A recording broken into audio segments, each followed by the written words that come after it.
Okay, so we should be recording now, Councillor Collins. Once you sat down, and then we'll begin. Right, good evening, everybody, to the first Hidden and Extreme Harm Prevention Committee. Those, well, probably one missing, but we'll start without that person, and I'll begin the meeting now. Apologies for absence. I haven't received any apologies for absence. Anyone else? No? Okay. Items of urgent business. I haven't been given any items of urgent business. Does anybody? No.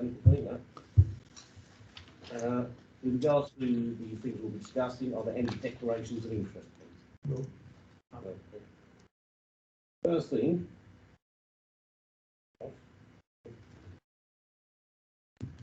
The first thing on the agenda was the Essex Police verbal update. That's going to be put back to the 4th of December. And now we've got Fran Ledra, who's going to begin a report on the Thurrock Council's response to modern-day slavery and trafficking. Is that correct? Yep, I can go first.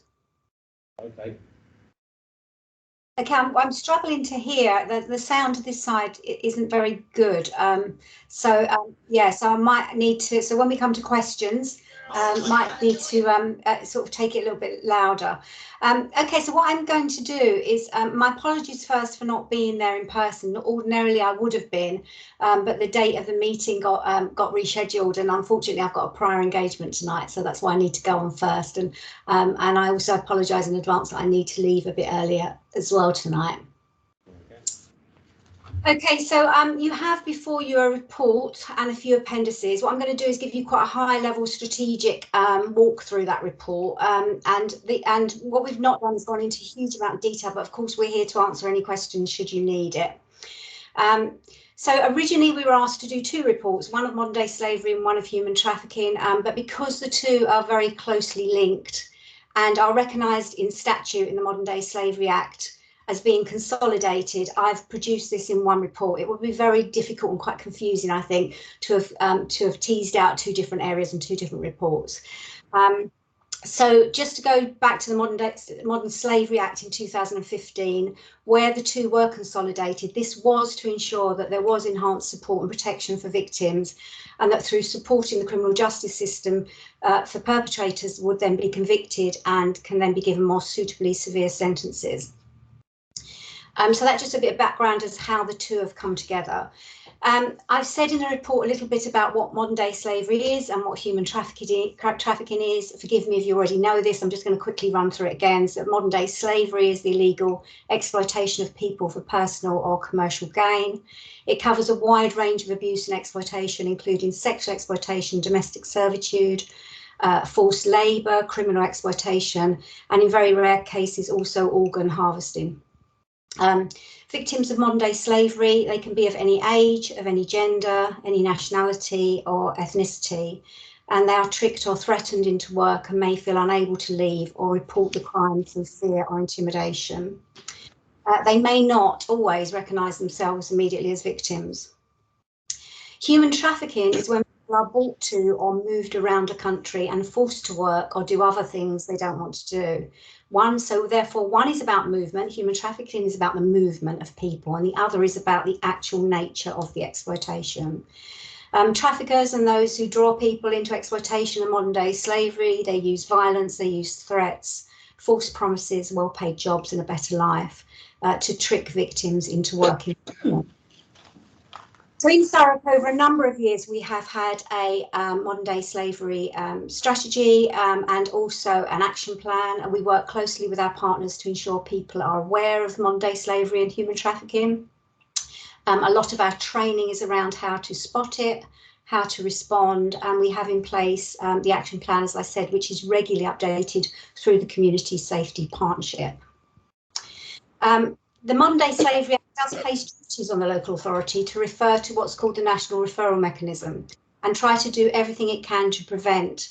And as the report highlights, local authorities are well positioned to be at the forefront of the fight against MDS and human trafficking. I'm sure as councillors you will be familiar with the tragedy in October 2019, when we had 39 Vietnamese men, women and children found dead in the back of the lorry in Purfleet.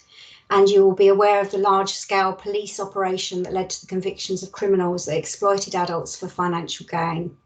So Thurrock knows only too well the human suffering and tragedy that can result from human trafficking. And out of that tragedy, we are probably one of the best placed at the moment to understand how some of these things happen and have that kind of intelligence. And I'm sure the police will update regarding the intelligence around what is called in Thurrock, what is called in the police, organised immigration crime.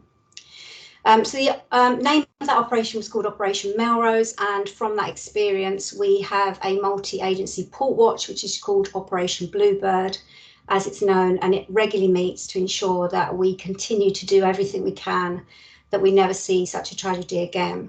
Under 2.5 on my document, you will see the significant improvements that have come as a result of that operation, and the work of the group continues. The report also details from 2.8 onwards about the violence against women and girls strategy, the learning from our partners across Essex and nationally. Thurrock has had no adult referrals to the National Referral Mechanism in 2020-2021. And I think we might have children's partners in the room who can confirm the numbers for children, but I tried to find out today how many, and I understand there haven't been any in 2021, but our children's colleagues can perhaps correct me on that.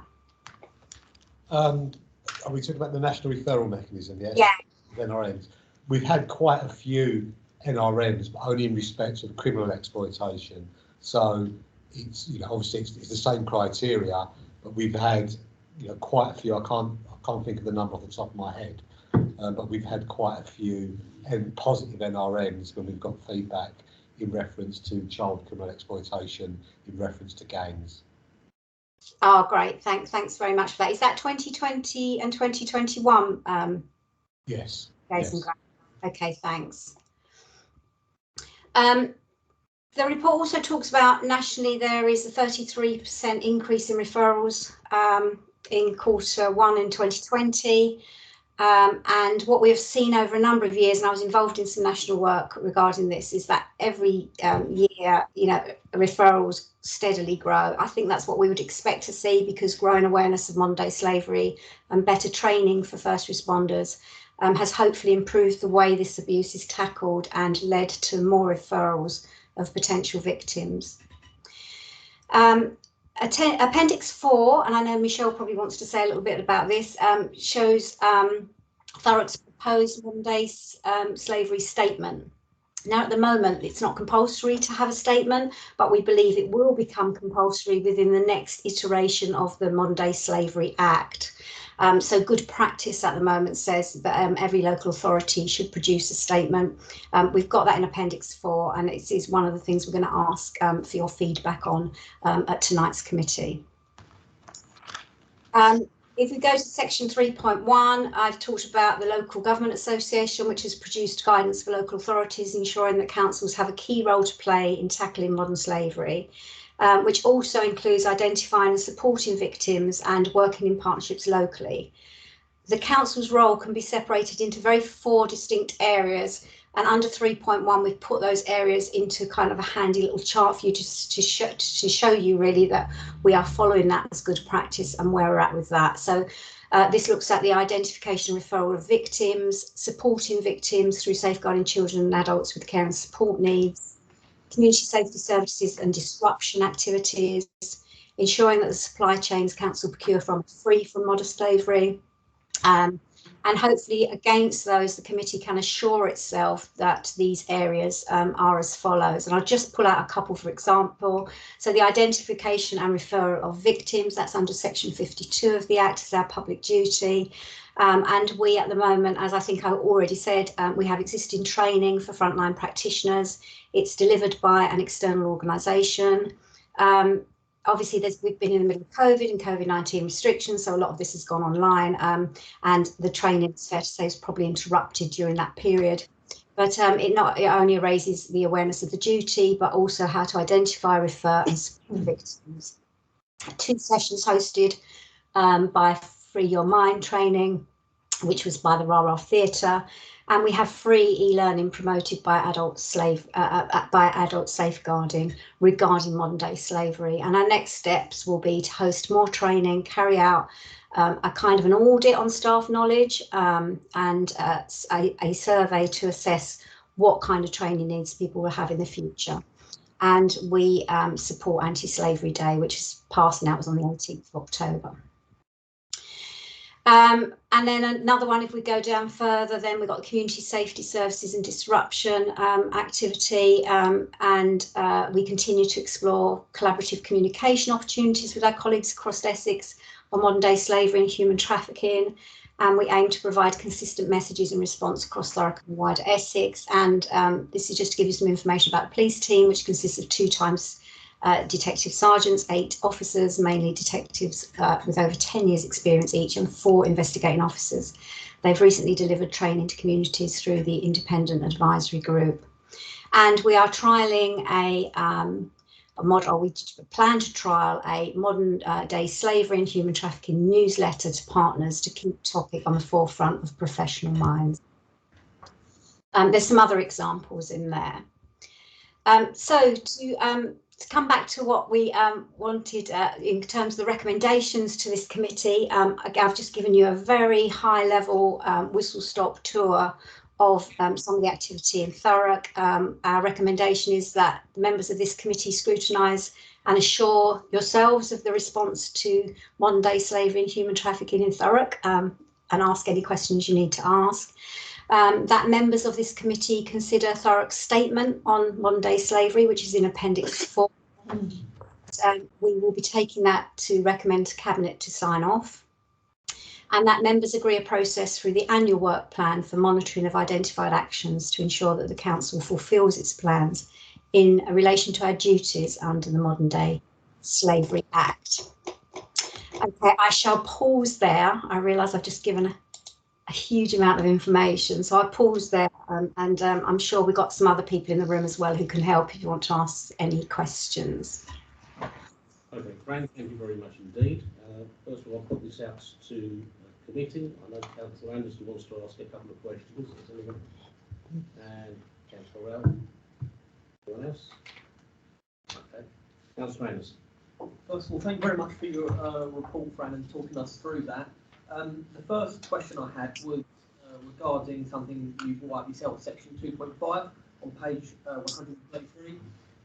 The first 2 bullet points mentioned improved partnership working between a number of organisations, and the second bullet point states that this was achieved through partner meetings.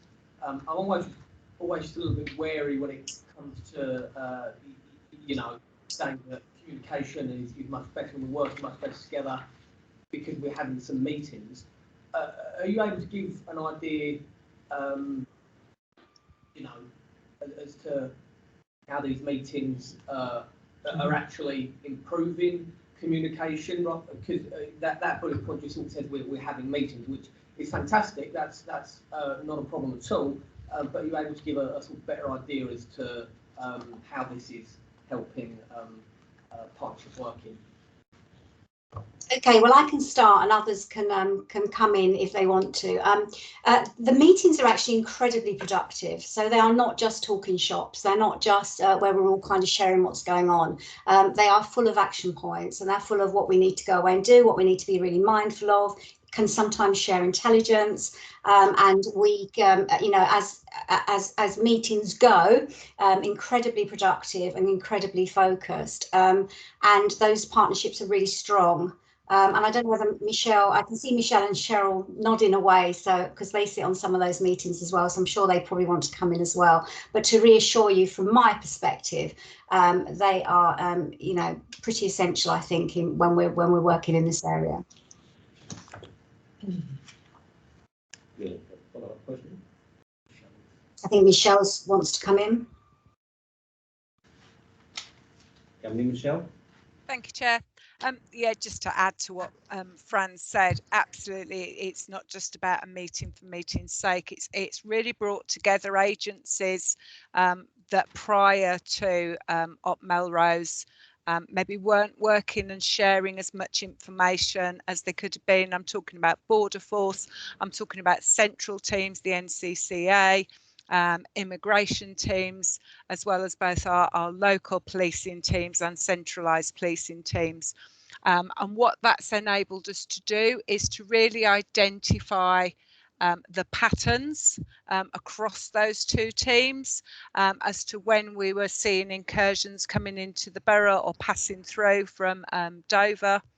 And then those same teams then came together to put actions into place. So it wasn't just about the meeting, it was then about how that manifested itself, and some really strong joint operations, dedicated police officer leading on those, and that's both at motor services and down at our ports, as used our enforcement teams on the roads as well. It's also led to a real increase in civil penalties where we haven't been able to go through criminal courts with some of these cases identified. So unfortunately, you know, Stuart Hooper's not been able to join us tonight. He chairs those meetings and would be able to really bring it alive for you for what that's meant and how it's actually manifested itself into actions on the ground, as well as the support that children's services have seen through their risk management meetings and additional input from the immigration services there as well. So hopefully that's sort of given you a bit more of a flavour about how that's working practically. Yeah, thank you very much for that. We'll do a follow-up, Councillor. Yes.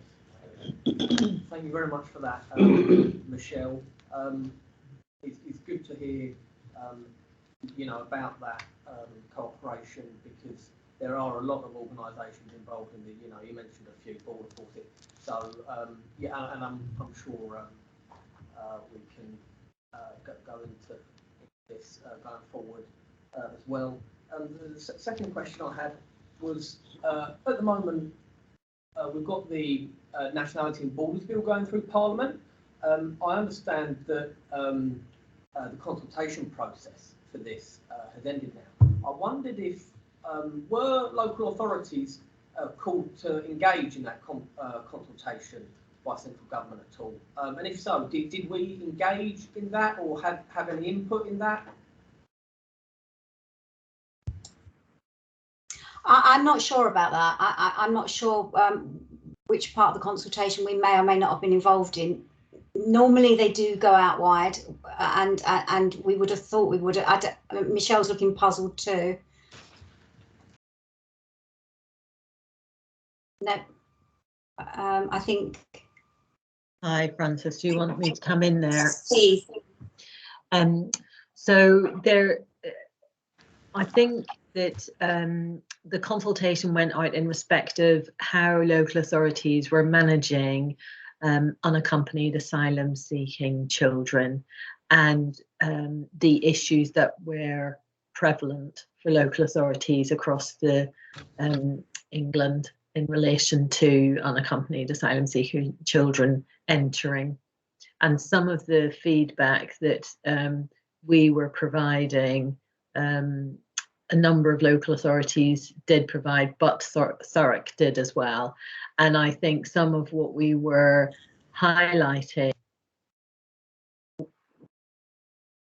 criminality, aspects of trafficking young people, significant concerns there, but also young people who were presenting as potentially as older than they were, and I do outline some of that in my report. So we have given feedback. It was a number of months ago. It probably was linked to the new national transfer scheme, as well as any impact that it has on this new government bill as well. Thank you. Okay, thank you. Thank you. Councillor Rudd, you have a question. Yeah, thank you, Chair. I have two questions. Actually, the first one is more an observation. Reading the report, it came over as if it was like a blanket conversation over slavery and modern day slavery, instead of identifying what unique target problems that Thurrock have. So I mean, it says, you know, every area we have the problems like onion pickers and farms and things like that. Here we have the car washes. I was looking for something detailing on that, on what we're doing to track that down. And just that sort of detail I found missing in there. I'm guessing that you do have that stuff. Yeah. But you didn't actually put into the report. Yeah, and perhaps at a later committee we can give you some more details around particular things. I think in terms, so I was giving quite a high level kind of report really, and not that kind of level of detail. So my apologies for that. But just to say yes, that we are aware of and are involved in the partnership working that we discussed earlier on in those meetings that flag up things like car washes, nail bars, and things like that. And I think if we got police colleagues with us who can talk about some of that work that they do locally around going out and inspecting those particular premises and ensuring that everything is as it should be. Yeah, we are aware of that work going on, and we are aware, as you've said, that yes, car washes, nail bars, and some of those kind of more local activities that seem a little more visible are things that the police certainly do keep an eye on and monitor. Thank you. As I would have liked to The second question. the second question is actually Appendix 3, the women section. I don't see one on me, and that's not to be picking holes, but are we identifying that as a different problem? Obviously, men are trafficked for things like the takeaways, the car washes and things like that. I was just wondering why we've identified them as our own section on there, and also in big bold letters on the heading we've got things like stalking and all that. Then we've got men in big high bold letters. It just seemed tasteless, to be truthful. Okay. Any comments, please? So Michelle, I think it's best to answer this on behalf of the Violence Against Women and Girls strategy. Yeah, I can see where you're coming from totally with it, Councillor Ralph. I think when Fran and I first started working on this agenda, which was an awful long time ago, we had a standalone strategy, standalone action plan, and that got it the profile that it was warranted. However, what we found was it was incredibly hard to maintain that action plan. It was the same people coming together that were sitting around the Violence Against Women and Girls table. And in order to ensure that it got the profile that we felt it needed, we decided to move modern day slavery into the Strategic Violence Against Women and Girls board, and therefore within the strategy, which it very much talks about. Is very much linked to trafficking of women and girls, but that is only a very small part of modern day slavery and human trafficking, and we acknowledge that. So whilst it's sat within the VOG strategy, it's very clear in the detail of the action plan that it does reflect all genders and all types of modern day slavery. So it's not just around women and prostitution, but I think we're a small authority. It's the same people working on some of these issues, and putting it into one place for us at the time enabled us to streamline it and make sure we didn't lose the profile that we had got it to. I think, does that sum it up, Fran, in fairness as to where our thinking went with this and when we lost the standalone? Because it was, we didn't have the capacity. We've got a board coordinator, and she now leads and supports on this, with it being sat in there, so it's got much more resource and capacity to drive this forward. Yeah, I think that's right, Michelle. I would completely agree with all of that. And just for reassurance that, like Michelle has said, within the action plan, it is, it is different genders. It is also different ethnicities. It includes everybody. So it's a really good point that you raise, and something we're conscious of, and I think we'll have to take that back, Michelle, and make sure that's a bit more visible. Thank you, Michelle. Just maybe changing the title, because you say it covers all genders. yet it's for women. Yeah, I think with the title, the strategy for violence against women and girls, we follow the current national strategy on the naming of that. That's why that is, and that's why it's got the profile that it has got. And it does very clear, if you read, you know, first line in, that it covers all genders, but it's a national strategy that was agreed and has been in place for a number of years now. It's 2011, cross-party, and now obviously led by, and it's been updated in October by the Home Office, by Priti Patel. She's updated it to reflect, you know, the tragic events that happened following the murder of Sarah Everard. So it's still very much a living document, but it is very much a national strategy around violence against women and girls, and hence why Thurrock has adopted that as well. Thank you. Councillor Evans. Thank you, Chair, and thank you, Officer, for your report. Just 2.5, you have mentioned improved partnership. So is this improved partnership within these organizations, or has this had an actual impact on reduction in human trafficking, or have you identified more victims, or have you prosecuted more offenders?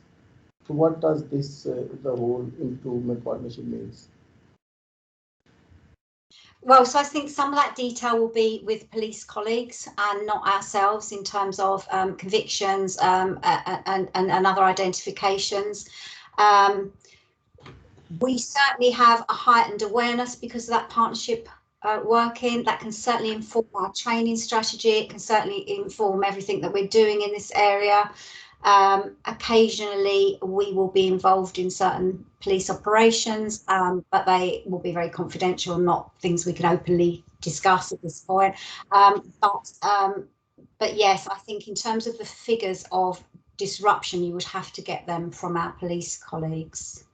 And I can see Michelle and Cheryl nodding at that, so they don't have that information either. I apologise.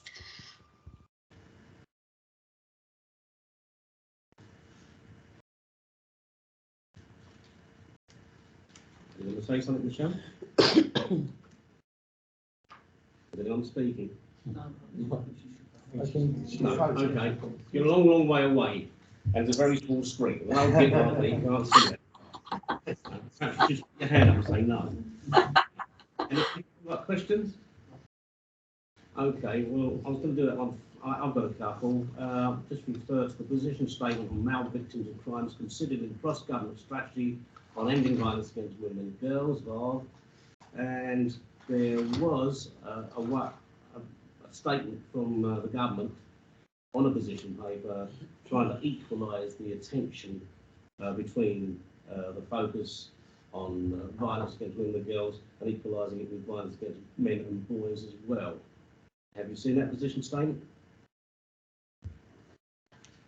Anyone? Okay, I'll send it out to you again. Also, with these meetings where we're trying to sort of catch trafficking, you've told me they've been very productive. Can you tell me how many trafficked people we've managed to free in this last 12 months, please? So I don't know whether Jason, because Jason has, there are no adults that we worked with in the last 12 months that went through the national referral mechanism. I know Jason just said that there were some children, young people that went through the national referral mechanism. I suppose that's one of our clear measures. Michelle, you want to come in? Unfortunately, as you know, Stuart Hooper's had to send his apologies, and whether he'd be able to release this information in this forum or not, I don't know. But I'm guessing the questions, the action that might need to come out of this meeting that we could take back to Stuart that might be helpful is the number of incursions into Thurrock that we've been made aware of. And then of the actions taken, we could be asking two questions around how many drivers have potentially been prosecuted, or how many civil penalties have been handed out. So that, I don't know if those two questions and actions back to the police may be helpful for this committee to understand how that group of people working together is impacting and really making Thurrock hostile to people being trafficked through Thurrock. That's what we're trying to do, is create a hostile environment for these organised gangs to bring people in through Thurrock. Yeah, thank you. I mean, I think we all want that, don't we? I think what would help is public awareness being raised. We had, apparently the 18th of October was Anti-Slavery Day. What was done to publicise that, please? I'm afraid it was just social media this year. Last year we did have an event in the High Street. Crime Stoppers came down with a billboard. Obviously they did a big campaign, and that was about people hiding in trucks. I don't know if you've seen it. I have it on my my signature, but that was predominantly aimed more at the drivers rather than necessarily the communities. And I think, yeah, it's still on our action plan. There is more to do to raise awareness with our communities, to encourage reporting when they see these concerns. Okay, I mean, I just want to follow up with that. You've raised the matter. How are we going to educate the public of what to look for, please? What are the ideas, please? We need to raise public awareness so that if somebody walking down the street sees something, they will. Doesn't look right. I'll report. The Crime Stoppers campaign. When we first discussed this with them back at the end of 2019, we hoped that that's what we were going to use, and it ended up being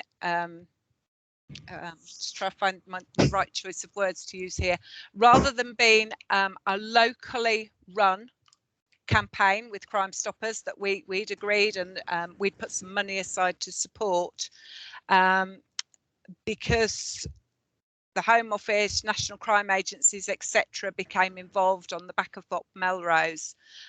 It was felt that the campaign needed to be national, not localised, and focused on the lorry drops. And then, of course, we had the pandemic and we went into lockdown, and we haven't been doing anything like as much engagement as we would have liked, and it has all been through social media.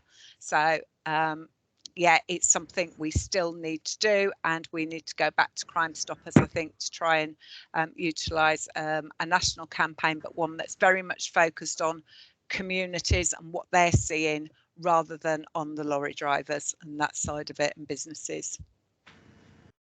Okay, thank you. I've got two more questions. This is from Councillor Abbas and Councillor Ralph and okay. Councillor Ralph, want to ask a question? That's fine. Councillor Abbas? No, thank you, Chair. Michelle, I just need a clarification. You just mentioned earlier we want to create a hostile environment for traffickers. So what would be our policy for these victims? Sorry, it's not about the hostile environment for the victims coming in. It's about, I'm not sure I heard you properly, but it's about making Thurrock not be the place that people want to bring people into, because that's where they're going to get stopped at point of entry. Yeah. In terms of victims, I think if I pass back over to Fran, because that's where the NRM comes in and how victims are supported, and then Nantara for obviously underage as well victims and how they're supported.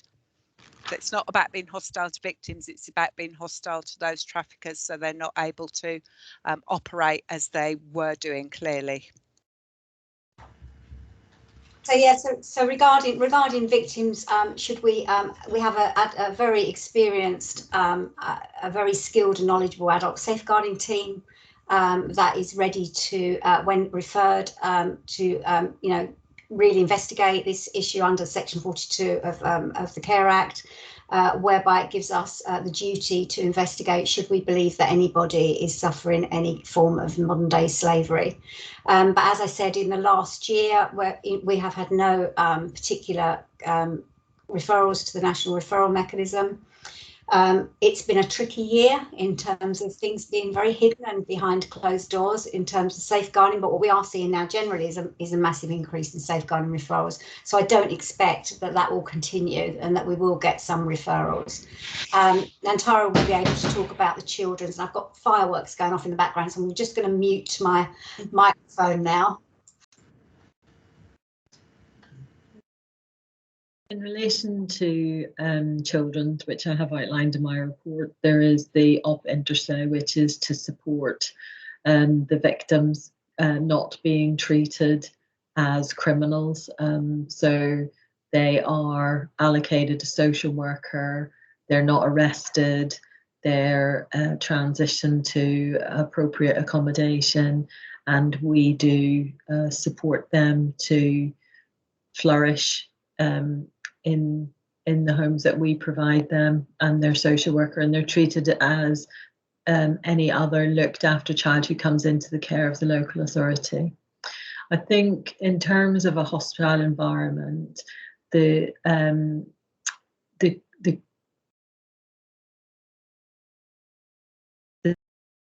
needs and the investigation following from the police, because that was so high profile, there was such a lot of activity that created an environment where you would not want to traffic adults through the ports of Essex or Thurrock.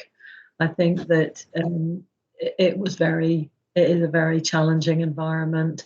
You can see from other ports across the country where we've got volumes of migrants entering, that we have a very good and robust immigration system in across Essex and Thurrock, and that leads back to France's point about the partnership working.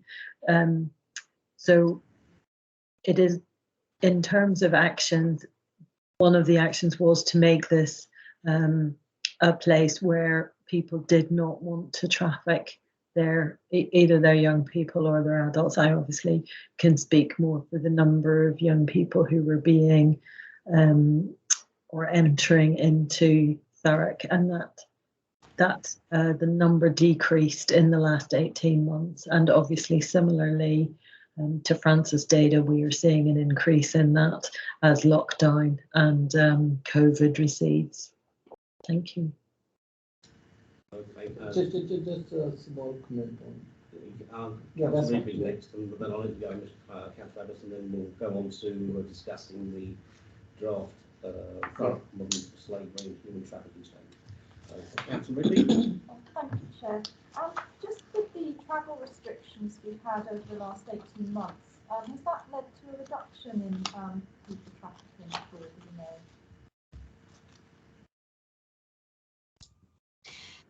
I mean, I can talk a little bit about this from a national perspective, because I've been working at the Department of Health and Social Care for the last 24 months and during the pandemic, and there was evidence of, obviously, not necessarily slowed down activity, but activity going a lot more underground because it wasn't so visible. And but whether or not that meant that there was any less, I mean, there were obviously less people coming into the country at one point, and there were checks being made, so you would naturally kind of assume that there was that kind of reduction.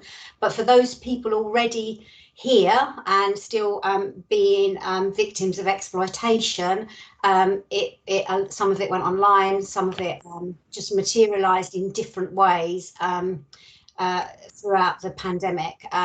So there was a national hidden harms summit, which was actually held by the Prime Minister, that talked about all of the the things going on during the pandemic, and in particular a real fear that in terms of children's cases, that things were moving online rather than being open more visible. So yes, so in answer to your question, yes, it would have been more difficult, they thought, because of the actual physically coming into the country, but actually still activity continued, but in different ways because of the pandemic.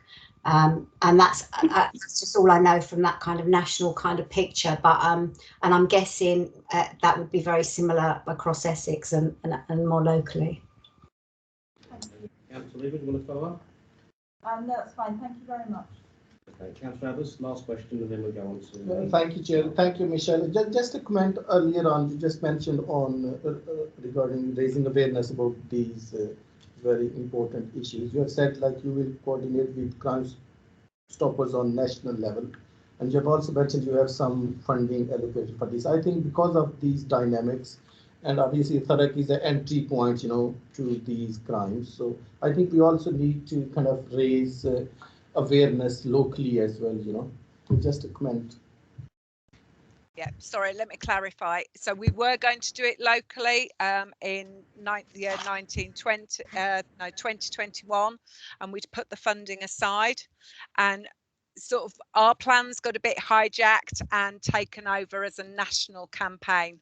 And it wasn't the campaign that I was really wanting to run, that was about, you know, the car parks, seeing the vehicles park up, seeing people getting out of them, all the things that, you know, I know came from your communities on the back of Up Melrose, and that's what we really wanted to get to. And it got hijacked. It got taken over as a national campaign, and really wasn't, you know, from my view, what I wanted to see locally. And, you know, I'm really sorry. Time's gone on. We didn't put funding aside this year because we'd done it and we were in the middle of a pandemic, and it is something that is absolutely on my radar, on my agenda we need to do, but haven't done it as yet. You know, maybe that's something we could bring some ideas back to this committee for, to discuss with you as to how that campaign might best run and make sure it is, you know, a local thing.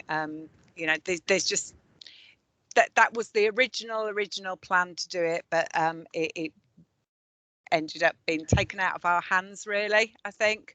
And we would have diluted the national campaign if we'd done something locally, but that's not to say we shouldn't be looking to do it now, and just focus on our communities. And, you know, Councillor Abbas, you and your community forum and your wards would be the key areas, along with Tilbury and Corringham. Thank you. Thank you. Thank you for that. I realise we've got friends on a limited time. We've done this 45 minutes for this particular item. I just want to get on to a quick debate of what people think of Appendix 4. The draft Thurrock Council Modern Day Slavery on page 191. And it says here that members agree a process for the annual work plan monitoring of identified and consider the envious statement. We've got to consider this, haven't we? Yeah. Yeah, members will scrutinise and ensure themselves with responsibility as treatment traffic and file. Okay. So what has we've read, we take it we've read it. Just anyone want to make a comment? I think we've covered most of it. It's probably got more in it. So yeah, I think it covers the things like what we're talking about. It's got the work in there. It's got social services, community safety, training standards, licensing services, social services, customer services. All those are going to be looked at where there's a chance of being exposed that more safety is going on. Okay, what's missing? I think it's got. Right, okay. I reckon it's all there. I think it is all there. I can't identify anything that I'll push to add to it. Okay. Sorry, I just want to ask, who's meant to be the reader of this statement? Is it for officers, or is it for because it's been mentioned here that suppliers of goods are to comply with applicable law. I'm just wondering who is it targeted at? I think it's, isn't it, if you like, a mission statement from the council, sort of saying what we are doing to ensure that you know, we do our best to prevent and stop modern day slavery, etc., etc. Being used for modern day slavery, basically. Yeah. Sorry, what my question is, like, if you write a statement, who is it for? So is it for senior level officers? Because it doesn't say, it's just a statement. Is it for senior level officers or who? Who's going to answer that one, please? It's outward facing, so it's exactly as just described. It's like a position statement. It's like Thurrock Council outwardly stating to partners, to public, to other external agencies that this is our position regarding modern day slavery. So yeah, see it like almost like like a sort of a statement that goes out of intent.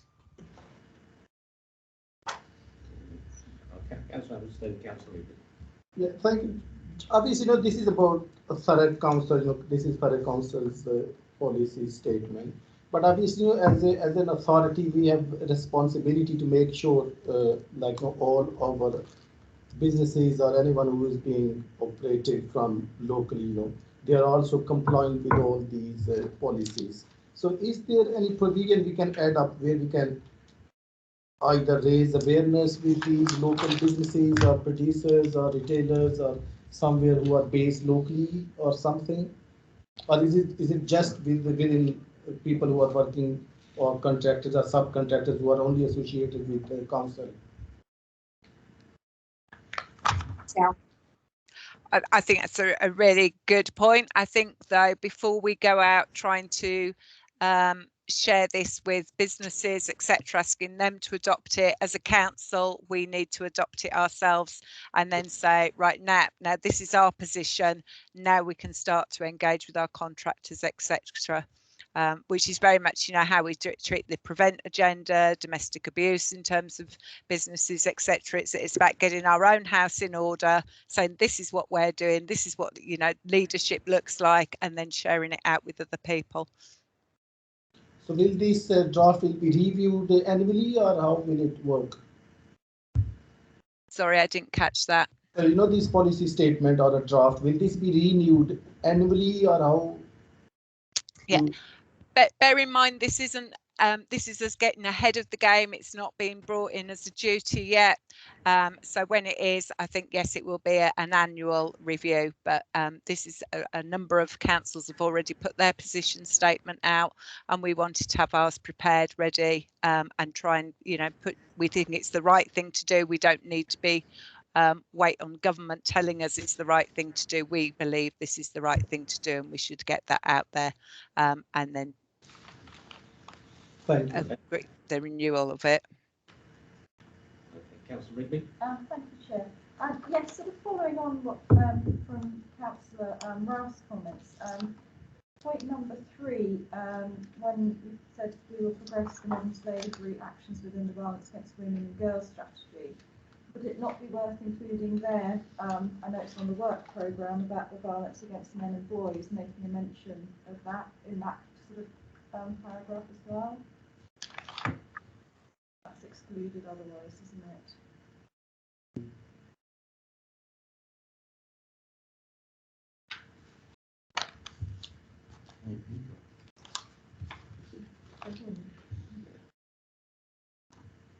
I think, So, is anyone going to answer Councillor Rigby's question?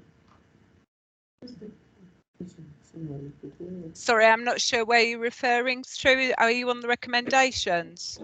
So what we will achieve this year, Appendix 4. Point number 3, when it says we will progress the modern slavery actions within the violence against women and girls strategy, can we not include the men and boys within that statement as well?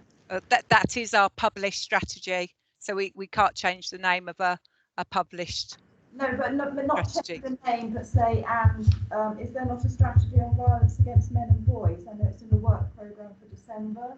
No, there isn't at the moment. No. There is a strategy. So no, the violence against women and girls strategy is the published strategy, which is very clear, and You've gone on to mute, Michelle. Sorry, how do I do that? The published strategy is named violence against women and girls. It does not exclude other genders. Okay, so on the work programme for December, it's mentioned violence against men and boys, but that's just not a strategy, is it? It's just going to be a topic to discuss. Yeah. So there's not a strategy. It just seems odd not to sort of make a mention to it though in the statement. You know. Good point, well made, Councillor Ridley. I don't know. If you can add up. Just to save you embarrassment, do you want to think about that before we'll talk Sorry, about I didn't that in December? think it would. Okay, and we're cracking. I want to crack on because we've still got lots to do. Just a quick one. Obviously, we understand this is a strategy, but can we just add up another point and then add up these what Councillor Rigby has just earlier said?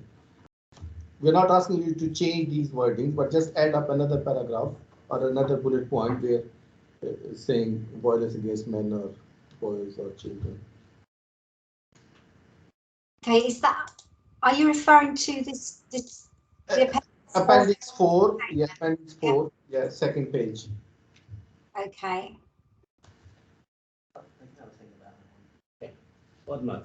Okay, I think we can take that away and have a consideration of that and where that fits. Yeah.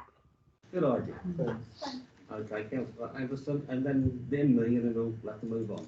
Thank you, Chair. It's only a real quick positive comment, actually, just to make mention of the rather substantial part on the procurement processes for the council.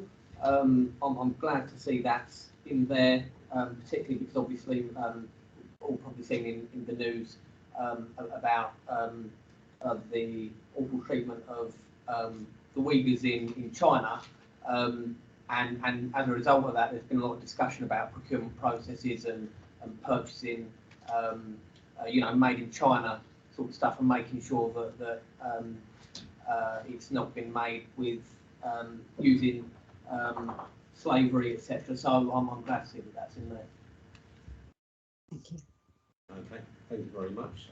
I'll just, before we actually sum up, I'd just like to make a couple of points about that particular paragraph. The council requires its contractors and subcontractors to engage in regulated activity, and it all seems rather insular and inward-looking. I echo Councillor Abbas's thoughts that we should, I don't want this to go out in its present form, I think we should look for a way of getting some sort of outward movement into the Thurrock community of, you know, we're not going to deal with any, and we're going to boycott, for example, businesses that do use slave labour. It's a strategy, actually, didn't know if you've seen it, Stop the Traffic, was published in 2006 with a chapter by Sherry Blair. And what they did was they boycotted companies such as chocolate manufacturers who used slave labour and treated their, and we should be trying to be doing the same sort of thing from Thurrock. We've got to be proactive. At the moment, I notice we've always had talk about, we've had meetings. I want to see that translated into outward action.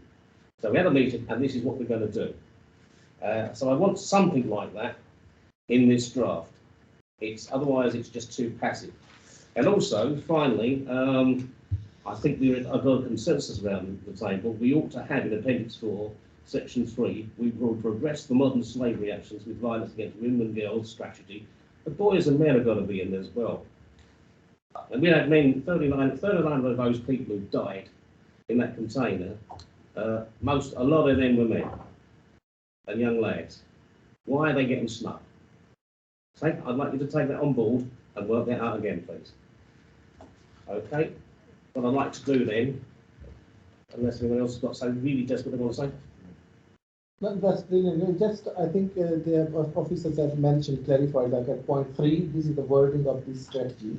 So if they can add up another bullet point, adding up these. Yeah, right. That'll be fine. So we come to the recommendations that the members of the committee scrutinise and assure themselves of the response of the modern day slavery and human trafficking in Thurrock Council. So we've agreed. Yeah. Members of the committee consider Thurrock's statement on modern day slavery and recommend to Cabinet for sign. No. We're not going to do that. We like those rewrites, don't we? Yeah. Members agree a process through the annual work plan for monitoring of identified actions to ensure the council fulfils its plans in relation to Modern Day Slavery Act. Well, one of the points we wrote that, which got raised, and is actually on the work programme, is violence against men and boys. Any thoughts? Yes or no to that? Well, I mean, so it sounds as though this is seeking an item to come up at least annually for this committee to track the progress. Yeah. So, I don't think it's specifically about violence against men and boys, but we agreed that we'll have at least an annual item on the agenda Not to quarterly? track progress. Well, if we want quarterly. Quarterly? Yeah, let's make it quarterly. I'd like that quarterly, not annually. Let's up the progress. Yep. Okay then. And that concludes it. Is that everyone agreed with that? Agreed. Okay, thanks very much indeed, Fran. I've taken up an hour of your time. I'm hoping not too late for your next meeting. Thank you very much, and see you all next time. I'm going to have to leave now. Bye. Thank you. Bye. Take the fireworks with you. Okay, now we're going to go back to item 5, having done item 6. Thurrock Council's response to criminal gang activity, 5130. And just a moment, I'm going to find my place. And there's lots of this. And who's actually presenting Joe? That's right. Yeah. Sir, Doctor. Doctor. That's well, no, that's not me. I'm yeah. You can make me doctor if you want. I can live with that. Trust me. Go for it, Doctor. I'll look out the window. Okay, thank you, Chair. For those that don't know me, my name is Jason Reid. I'm the operations manager of the Youth Offending Service in Thurrock. So I can't take all the responsibility for this report because I know Michelle's done most of the work on it. But this is the Thurrock Council's response to criminal gang activity. Now, I'll take you through the report. I'm going to pick out elements, and I'm not going to go through kind of word for word, but I'm going to pick out some kind of elements of it as we go through. As when we talk about a gang in reference to this report, there's a very specific definition of a gang that's been produced by the Home Office. So they see themselves or are seen by others as a discernible group. They engage in criminal activity and violence and may also lay claim over territory, not necessarily geographical, but can include illegal economy territory. So primarily we're talking about territory around drugs and the ownership of that drugs market in a particular area and be in conflict with other similar gangs. In addition to that, and sitting underneath that is the work against something called county lines. I mean, county lines has been on the press quite a lot over the last year. Basically, it's a model, if I can call it a business model for dealing drugs, where the exploitation of children is one of the key cogs in that wheel. So it's primarily around a phone line. The gang will infiltrate an area, set up a drugs market in that area, and then children will be trafficked and exploited to sell drugs in that area. And that's where most of you've heard mention of the NRMs, the National Referral Mechanism, and most of the children that we've got subject to NRMs within children's services are as a result of county lines or other exploitation by criminal gangs. In addition to that, and sitting underneath that, obviously we have serious youth violence and knife crime and serious assaults, children committing serious assaults on other children, whether that's gang related or whether it's to do with the kind of general culture within that kind of gang, So, the national context, in March 2019, the Home Office announced a Serious Youth Violence Fund. And what they did is they identified 18 areas worst affected by gangs and county lines. And Essex, Essex, was one of those areas identified. Most of the areas, as you can imagine, will be either within major cities or areas surrounding major cities. So certainly when we're talking about Thurrock in relation to Essex, you know, we're the west of the borough, so we're the closest to, you know, where most of the gang activity and where a lot of the county lines come into Thurrock from. So the Essex Violence and Vulnerability Unit was set up via the PFCC office in Essex, and they were responsible for the monies, and they had to put together a strategy with regards to how they're going to spend that money and what their key objectives are. There are 4 key objectives. There might be 3 actually. So there are 3 key objectives. Sorry. Reduce hospital admissions for assaults with knife or a sharp object, especially among those victims aged under 25. And again, when I'm going through this report, as well as outlining the kind of definition of a gang, we also need to keep in mind that the majority of this work will be aimed at the 16 to 25-year-olds, which is the core group that's been identified involved in gangs. Reduce knife-enabled serious violence, especially among those victims aged under 25, and reduce all non-domestic homicides, and especially among those victims aged under 25 involving knives. Again, so there's the age group and there's the knives that go through the core of their priorities. How they're going to achieve that: identify and tackling organised crime gangs, county lines and drug supply. So there's a kind of criminal justice approach to that. Delivering a proactive, robust local enforcement programme in partnership with communities. And again, you know, all this work is through a partnership. There's no one single agency that's going to kind of resolve or reduce this. And one of those key agencies is obviously the communities. You know, we can't do this to the local community, we need to do it with the local community. And reducing the risk of young or vulnerable people being exploited by gangs and help those involved in gangs to break away. So predominantly that's my day-to-day job, is working with those children that are being exploited by criminal gangs. So that's how it works pan-Essex. The local structure in Thurrock is, we've got a model at the moment that was based on our 2020 public health report into serious youth violence, again aged around 16 to 24-year-olds, and that was written by the Director of Public Health, and it's very much a public health approach to gangs. It was first successful in Chicago, so it's an American model initially, but it was also introduced in Glasgow about 10 years ago, and it's been very, very successful in Glasgow in reducing knife-enabled crime in Glasgow.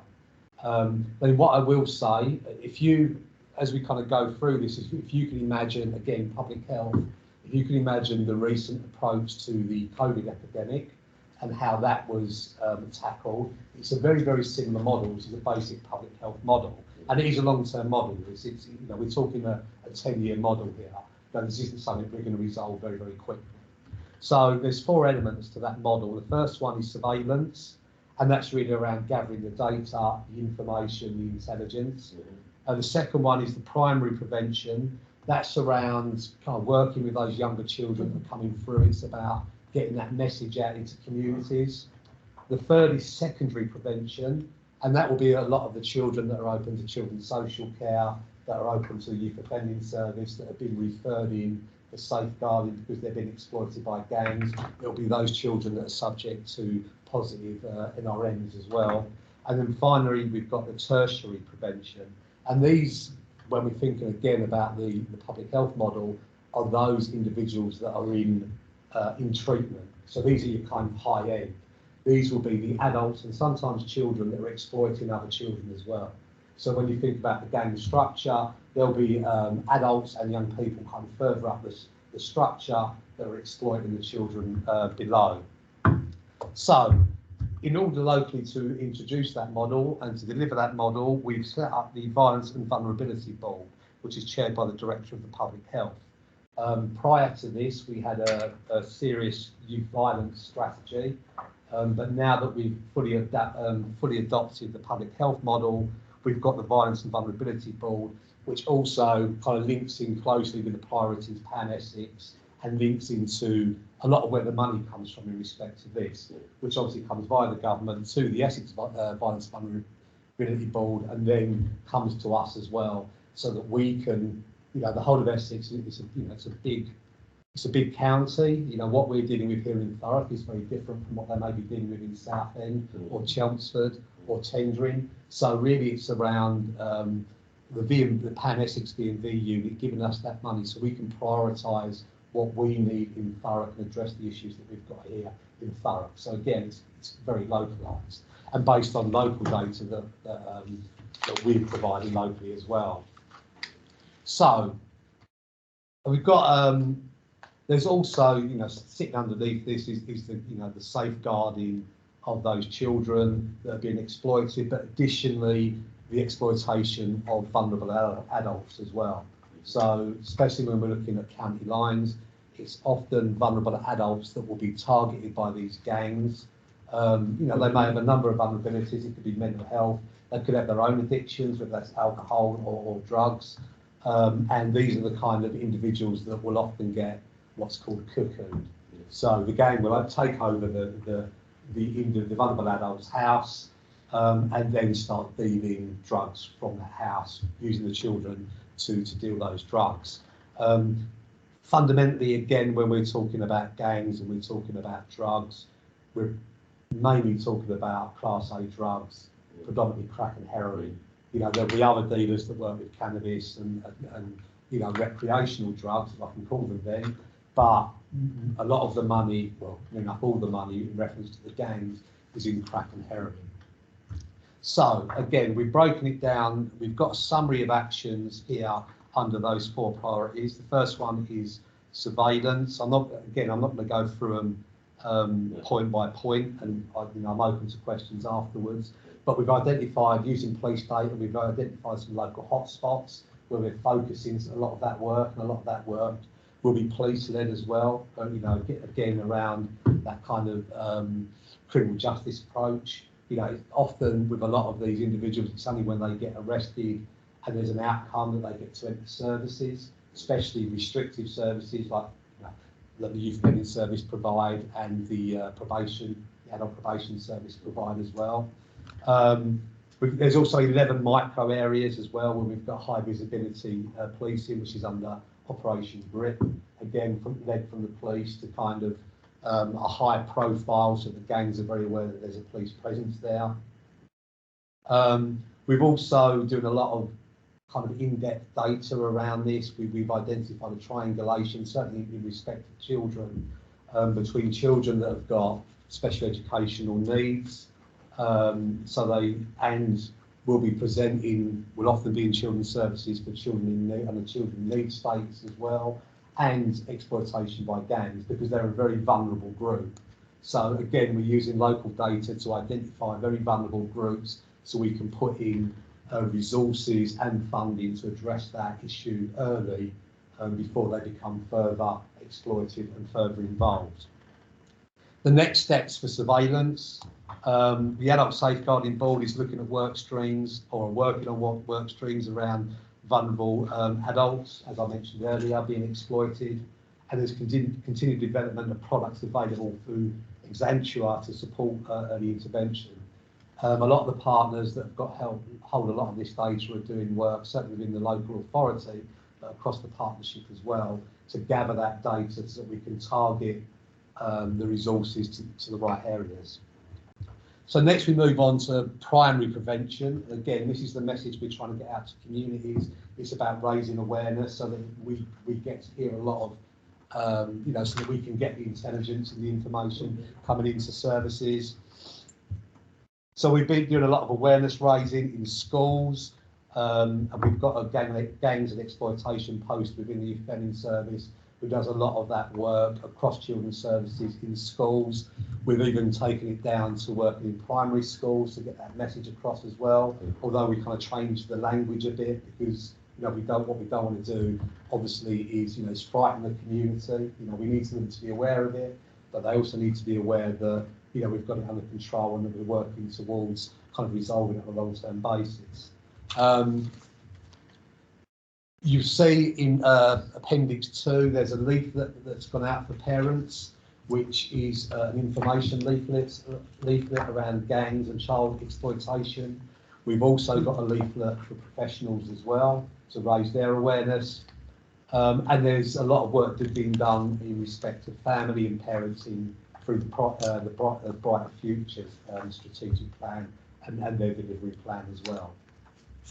So moving on to primary prevention, again, these may be children that are coming in to services, into children's social care, coming into the youth offending service, going through the courts, or coming through our diversion work stream. So we're doing a hell of a lot of work on this. We're looking at curriculum-based work within schools. We're delivering that within schools and empowering schools, so that can be part of their kind of annual curriculum. Again, around safeguarding. We're expanding the reach of our youth service, so we're doing detached youth work as well. So we've got youth workers. Again, we've got funding through the Violence and Vulnerability Unit, identifying hotspots and getting youth workers out there on the streets, engaging with these children, and then trying to draw them back into youth clubs and back into services as well. So they're not on the streets, they've got a warm place they can go to where they can get that support. We're delivering walk online road shows to year 5, 6 and 7. Again, this is around the primary work we do. We didn't do it this year, but last year I spoke to where every school was invited to the walk online road show for years 5, 6 and 7 from every primary school in the county, in the local authority.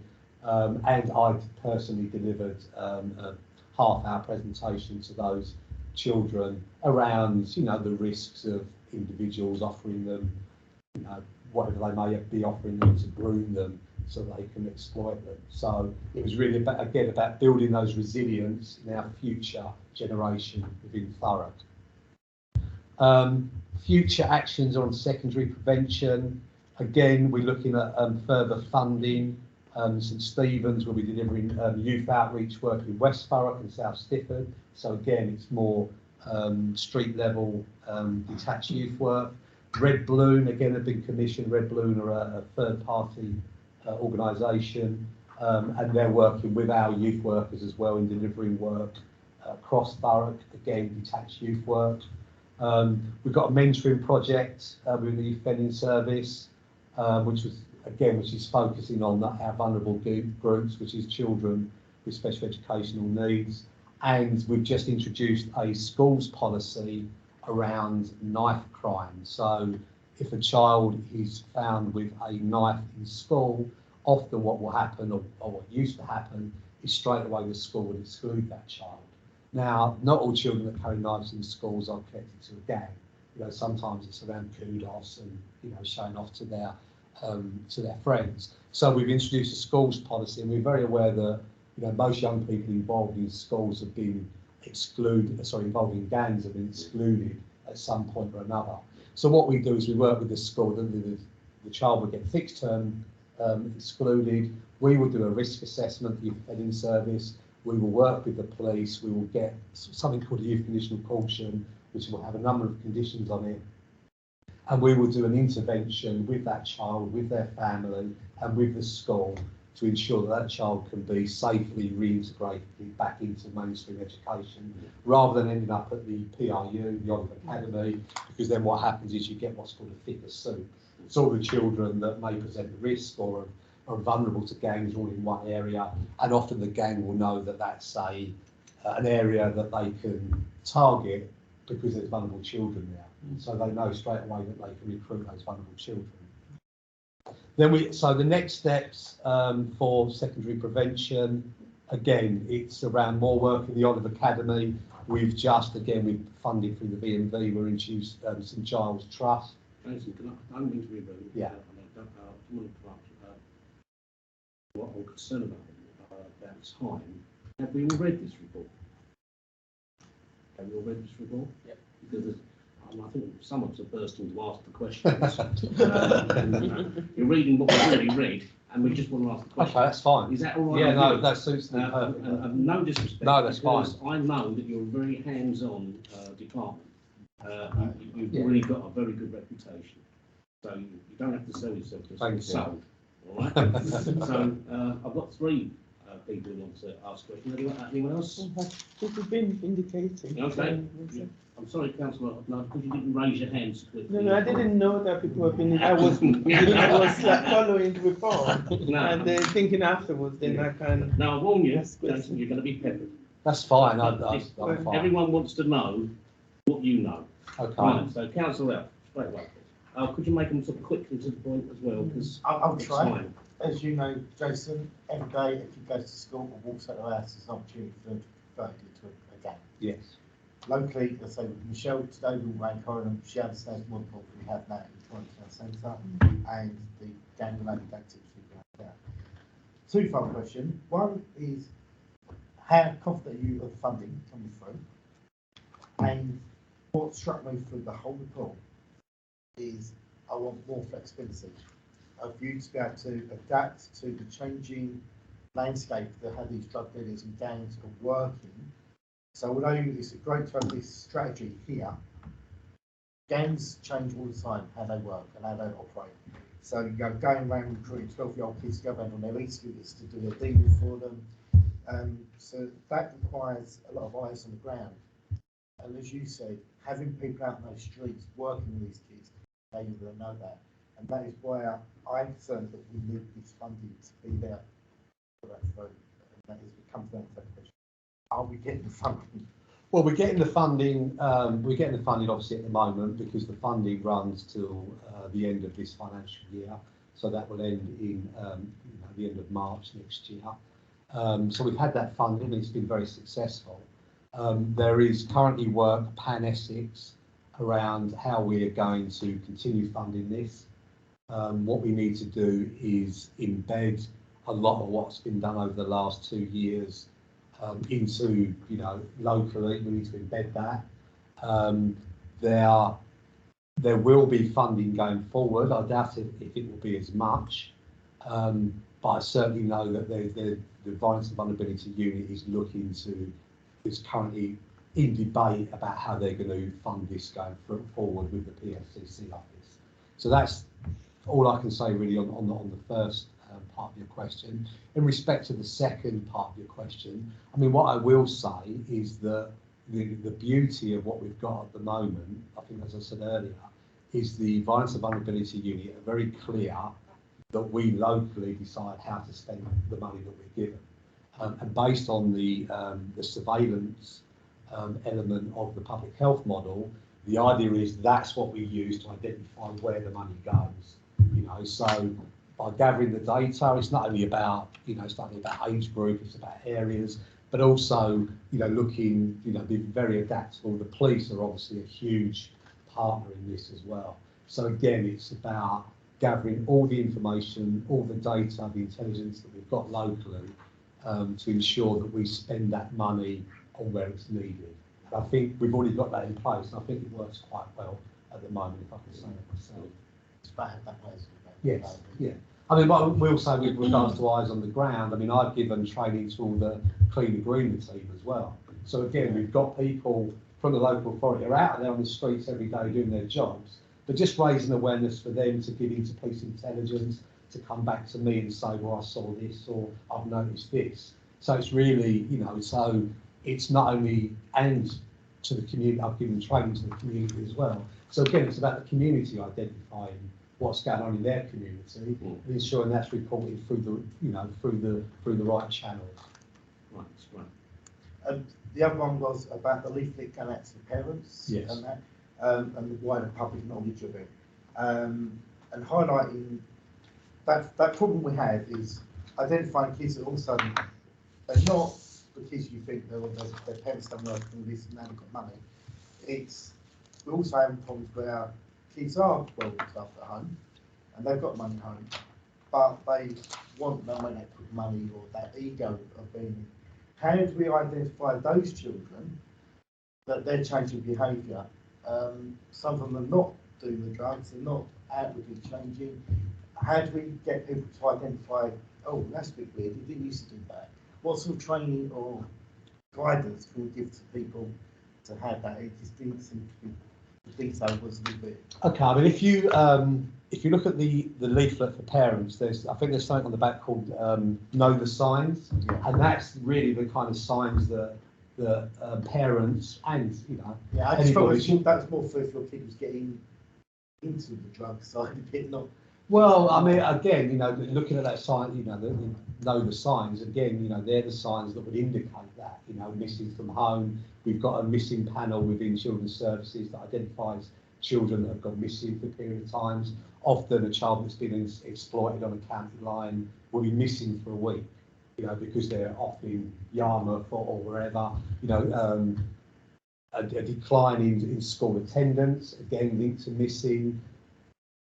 Having money, if you're a parent that's subject to, benefits, if your child's wearing if their clothes add up to £1,000, then there's something wrong there. The parents haven't got, they're not affluent, but you've got children that are wearing £1,000 worth of clothes. Children that earn money through drugs, they can't spend it. They can't put it into a bank account. They can't buy a car, they can't buy a house. So often they will buy frivolous things, to make themselves look good. So again, there's all kinds of signs that children have been exploited and been drawn into that kind of lifestyle. Councillor Abbas? Thank you, Jason, for your report. You can see, from your presentation, what is being done, and especially I'm very impressed with this Appendix 2. This is very comprehensive. I think we need to raise awareness with parents, this is very, very important. How are you delivering these leaflets? Are you sending them by post, or what is the mechanism? Well, the way we're using them at the moment is for those children that are vulnerable groups. So children that have come into children's social care, children that will be come to my attention, so either through very low level offences, children again that triangulation between child in need, special educational needs, and early onset of offending. Sometimes it starts with antisocial behaviour. They don't go from one thing, being a child that's never been involved in crime to dealing drugs the next minute. There's often early signs that we see that come into my service. So we're using those leaflets to target the parents of vulnerable groups. Additionally, we're just about to do some online CCE training, again through the Violence and Vulnerability Unit, for parents, the same kind of parents that we would be delivering those leaflets to. Thank you. Just another follow-up? Yeah, thank you, Chair, and thank you, Jason. Just obviously, as I've earlier mentioned, I've no doubt in your commitment to this one. But looking into Appendix 1, it seems like we are just fulfilling kind of our statutory responsibilities to publish something. Because looking into Appendix 1, I've just seen that there is nothing from insert, forward, or something. You can see all these things from there. Yeah. So to me, it looks like we have just published something out of somewhere. So there is no seriousness in this. So I'm just slightly worried, or whatever we are saying, whatever is in this report, are we going to seriously implement all these things, or we are just copy pasting just to fulfill our obligations? No, I think the public health report is a statutory duty of every year. So every year, the head of public health has to write a report on a different subject every year, and obviously that report will have influence. And as I said earlier, there's been many approaches to this kind of issue, and it's been identified that the public health approach, is the best approach that we've got at the moment, and it is a long-term approach. So I think Thurrock has been very, very bold to adopt this approach, which is again is a long-term approach. It's 10 years, and we've set out our stall for the next 10 years, and I think it meets the needs of our local community. It's as I said, it's long-term. It's got all the partners involved. So I understand what you're saying in respect to that, but I think that it's the best we've got. I think it's the best model that we've got at the moment, and certainly all the research shows that as well, not only nationally but worldwide as well. Like I said, it was originally implemented in Chicago, and it had some great results. Thank you. Thank you. Next is Councillor Anderson. Thank you, Chair, and thank you for your report, Jason. Members, as well as yourself, will be aware that a couple of years ago there was quite a high-profile injunction made against gang Chafford. I think it led to some jail time, and as I said, it was quite an effective tool. I understand that that's not the sort of thing that can be that's really quick and can be done here, there, and everywhere. But I can't seem to remember hearing much about sort of the use of these injunctions after that gang. Are we still looking to use it? Because if we will have further sort of significant identifiable gangs in the borough, can we use this tool for them as well? Yes, we've currently funded, again through the Community Safety Partnership, we've currently funded the police to start gathering evidence on, there's a new gang that's been identified locally, a lot younger. It's very, in respect of the original gang injunctions on C7, C17, again, that was financed by the local authority to the police to kind of gather the evidence, because gang injunctions are delivered through the, they're not delivered through the criminal court. It's it's on the balance of probability. It's actually the civil court. So what you need is to gather lots and lots of information and intelligence prior to making that application, and that takes a lot of kind of police time. So again, with C717, we funded a lot of that work, and they were very successful, those gang injunctions. I think they made the national press around how successful they'd been. And again, we work with some children that are subject to those as well. Approach slightly different. So we're kind of on the edge of that at the moment with this new gang. They're gathering the evidence again, to see what we've got and to see what position we're in at this point. But it's not ruled out at all that we'll never use them again. In fact, I imagine we will do soon. I know they're currently using them in Southend as well. And again, that's following the model that we introduced here in Thurrock through the partnership. But that's good to hear. As I say, they were effective, and I'm glad to hear that you're in the early stages of community uses. I'll probably just look to be updated on that coming through. Thank you, Councillor Appendix. Thanks, Jason. I remember, maybe you're still doing this many years back, like your reoffending work was really effective. Yeah. And I like what I heard tonight about how the knife crime, like children taking knife to school, and how you try to stop them from being excluded. Yes. Because obviously the issue they get to prove, they might become worse. Yes. And I want to ask you, how are the schools cooperating with such tactics, like take them back? And secondly, do they reoffend in that sense? Like go back to school, you say take them back, and they bring knife again to school. Which, we introduced the policy, I think it was around we produced it before, we introduced it just before the pandemic, and then obviously because of the pandemic, it kind of got lost. So we introduced it in April, and I think we've had about 4 or 5 incidents of young people that we've managed to keep in schools. I think the schools have been really, really good around this. I know that kind of some of the messages from Ofsted have changed around this from what it was historically. We've had 4 off the top of my head, 4 cases where we've managed to keep the child in school, which has been really, really positive with intervention from us.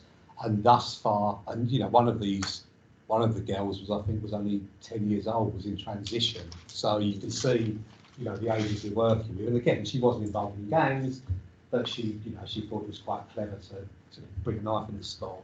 So they've been very successful at the moment. It's early days, but certainly the schools have been really, really good on board. But we don't stop there, because we also, as I said earlier, you know, we're doing a lot of funding's going into the Academy. So they've got kind of 2 areas of work, well, 3 areas of work they're doing. They've got outreach workers that go into school with those individuals and try and support the child staying in school. If they end up at the Academy, they've got St Giles Trust who are working with those children. And we're just looking to possibly fund a reintegration as well. So a worker that specifically works from reintegration from the Academy back into mainstream school. So we've got a kind of holistic approach to it on kind of all levels, hopefully. Like I say, it's early days yet, but thus far, it's been successful thus far. The schools have been really supportive of it, and the police as well. No. Yes, thank you, Chair. When you say you're talking to parents, sending them leaflets, is there any direct education to children themselves about warning signs? Yes, I mean, as I say, we do a number of interventions in both primary schools and in secondary schools as well. So depending on what the school wants, we will either work with an identified group of children that they've got in the school that they think may be involved. So we do that piece of work, which is like a 6-week programme with those individual children, or as a group or individually. And we do kind of generic work, which would come under our kind of secondary prevention part of the public health report. So again, you know, we're working, you know, we'll give lectures or presentations or training to whole year groups.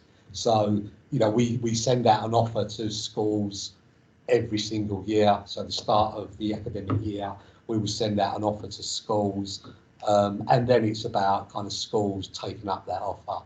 And to be honest with you, they've been really, really good. I think possibly a couple of years ago there may have been resistance to it, because again, you know, gang is a 4-letter word, and if you know, admitting you may have gang issues in the school can be quite detrimental, not only for, you know, the other pupils and their parents, but, you know, possibly Ofsted as well. But there's been a real change in that over the last couple of years, and they're really engaging well at the moment, and also very good at kind of passing on information and intelligence as well. So we also work with post-16, so we've done training in CVIC, we've done training at Palmer's. So again, you know, it's a, you know, from the ages of, you know, 7 to the age of 18, we're doing that work within all kind of education facilities.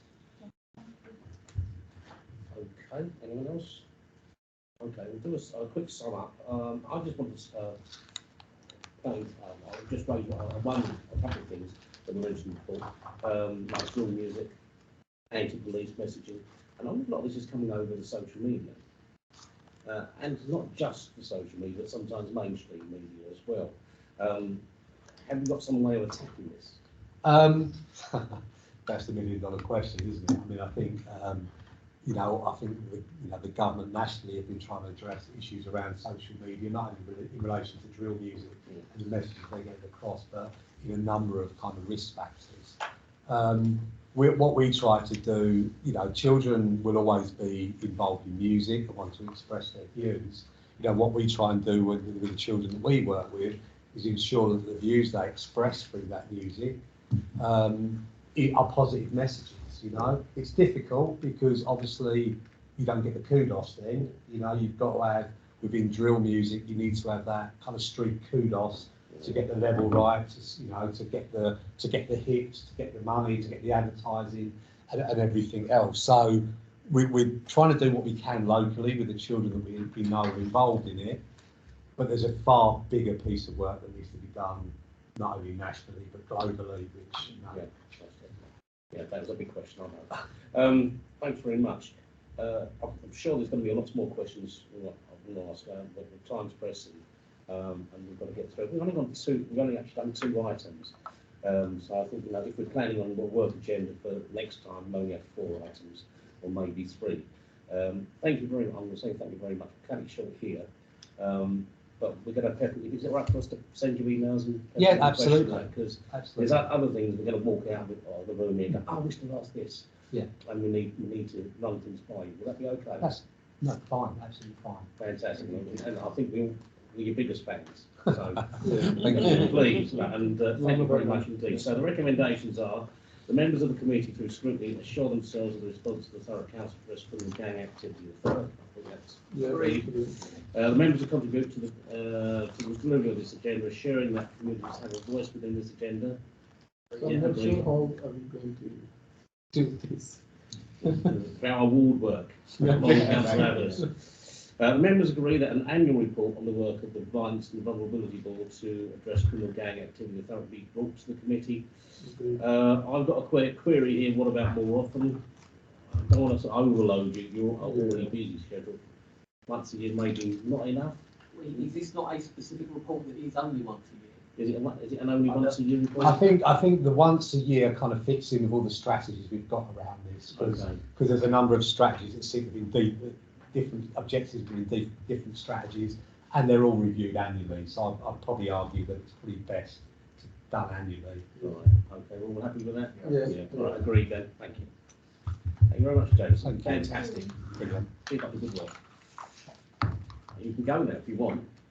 Do you mind? Not at all. Excellent. Thank you. I can see you were going. I didn't feel like I had to control.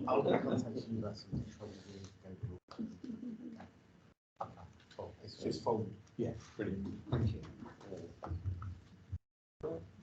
Right, okay. We'll carry on. Next item, page 193, is Thurrock Council's response to prevent duty. 193.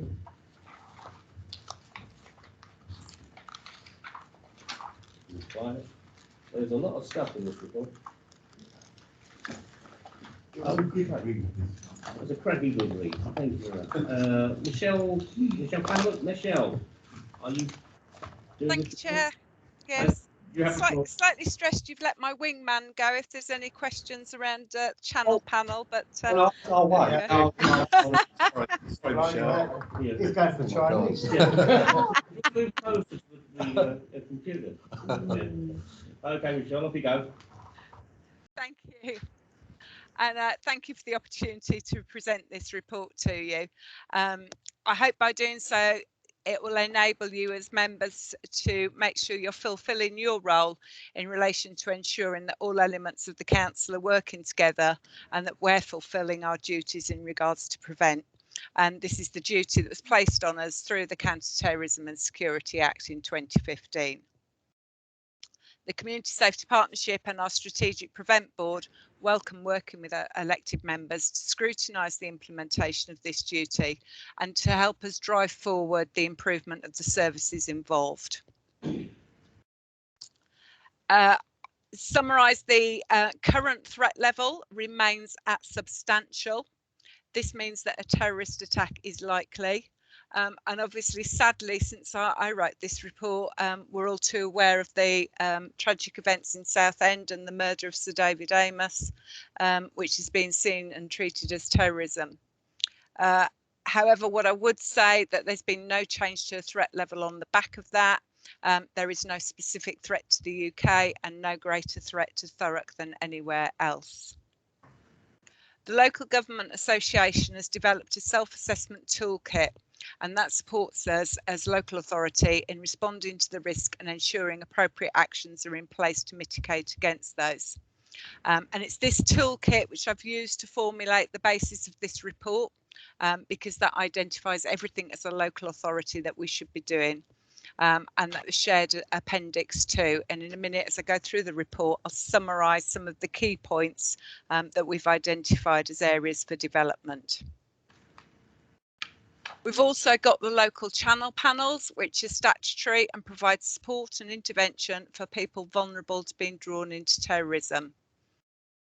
Again, our adherence to this guidance is measured through an annual self-assessment. We completed our first one in April of this year, and again, it's provided with this report at Appendix 3. Counter-extremism and terrorism has remained as a priority for the Community Safety Partnership for this year, and I would expect will go forward to being a named priority for us for next year as well.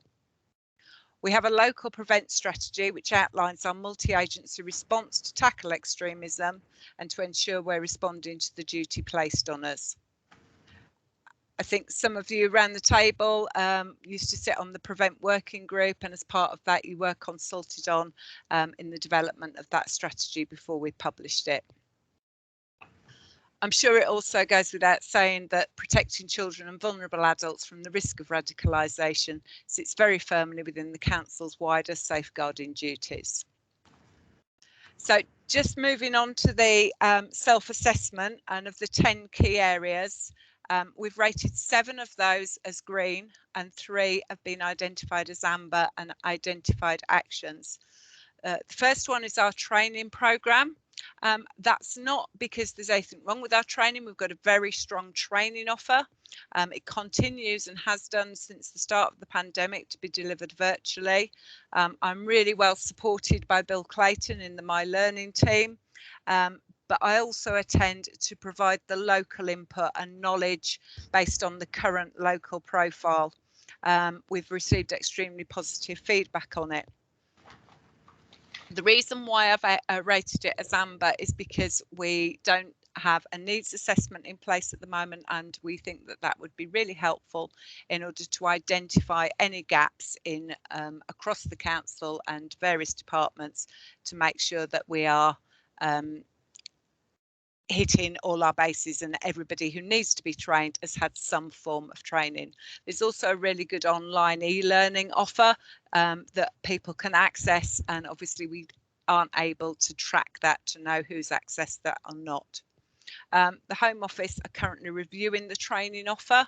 They have been doing for a couple of years now, and as soon as that's finalised we will be updating our offer in line of that.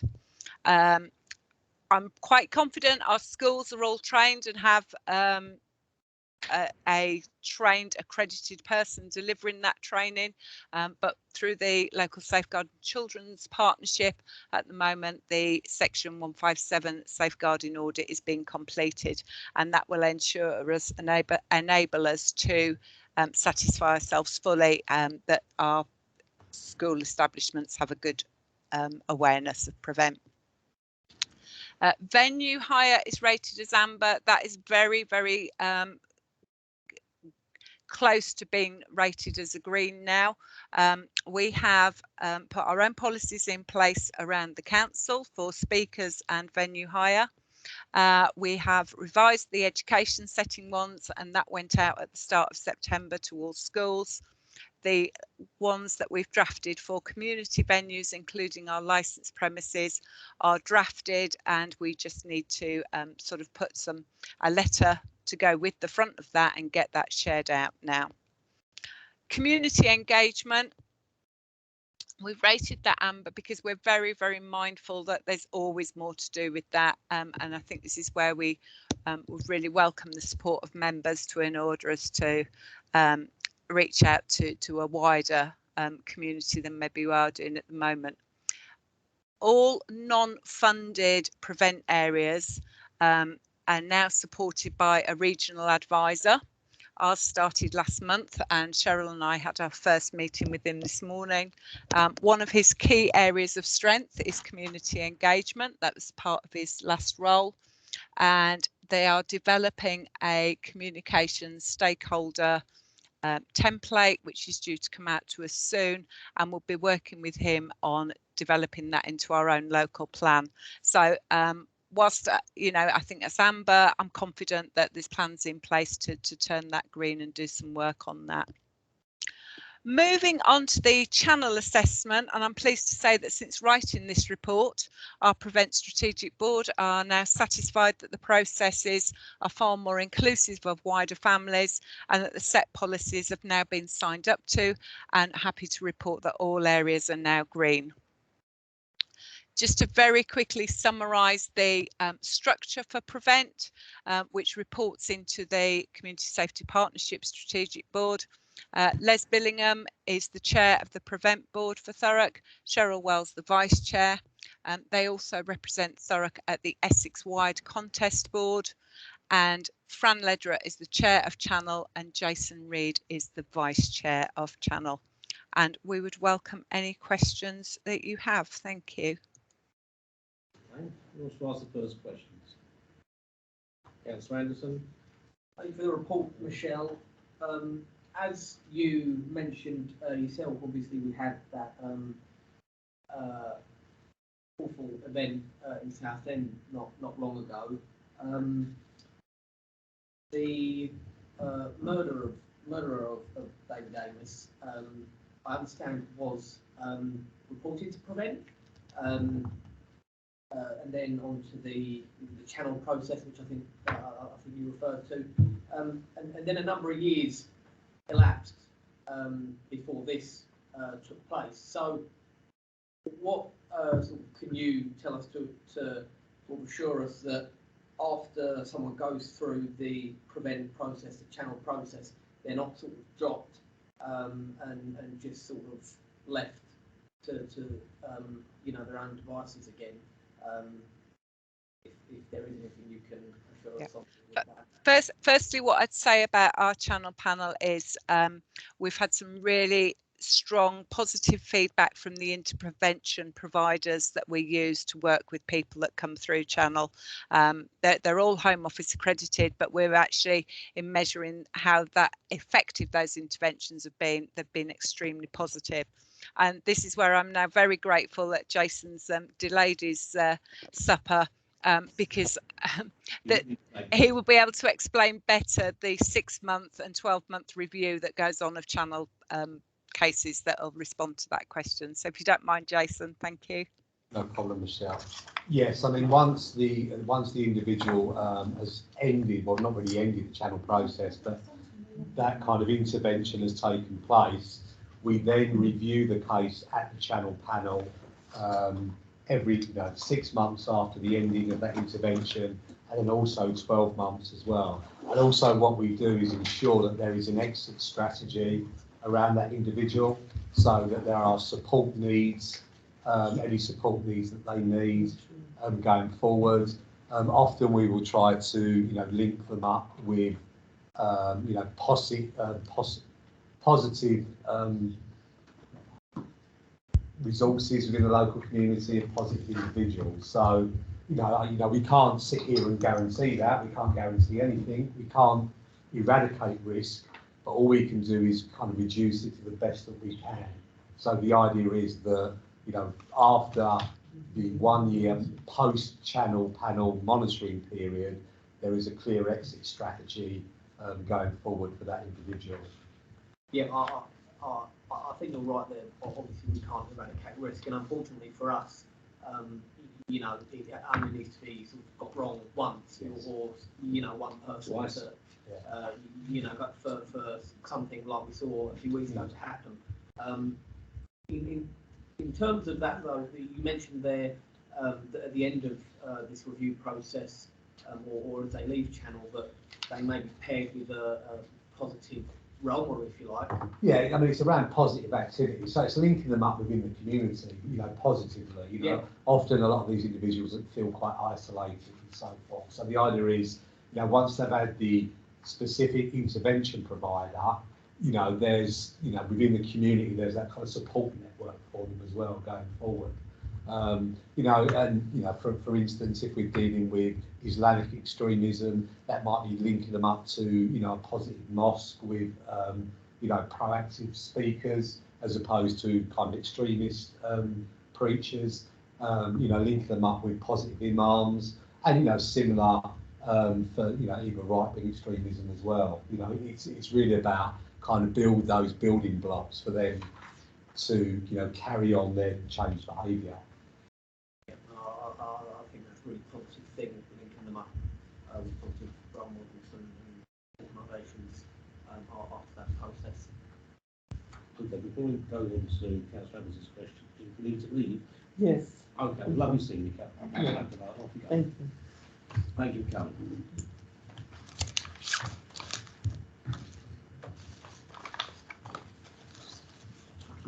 Councillor Canada go? Yeah, Okay. I would like to go. Yes, thank that's you, fine. because I've got early rise tomorrow. Thank you. Sorry. Yeah. Okay, Councillor Evans, do you want to ask your question? Yeah, just on risk assessment, like there are few on page 18 and 19, there are some, risk assessment, they are on red. So it says about children and private venues and hotels. So are we not working with these organizations or people who are providing these facilities?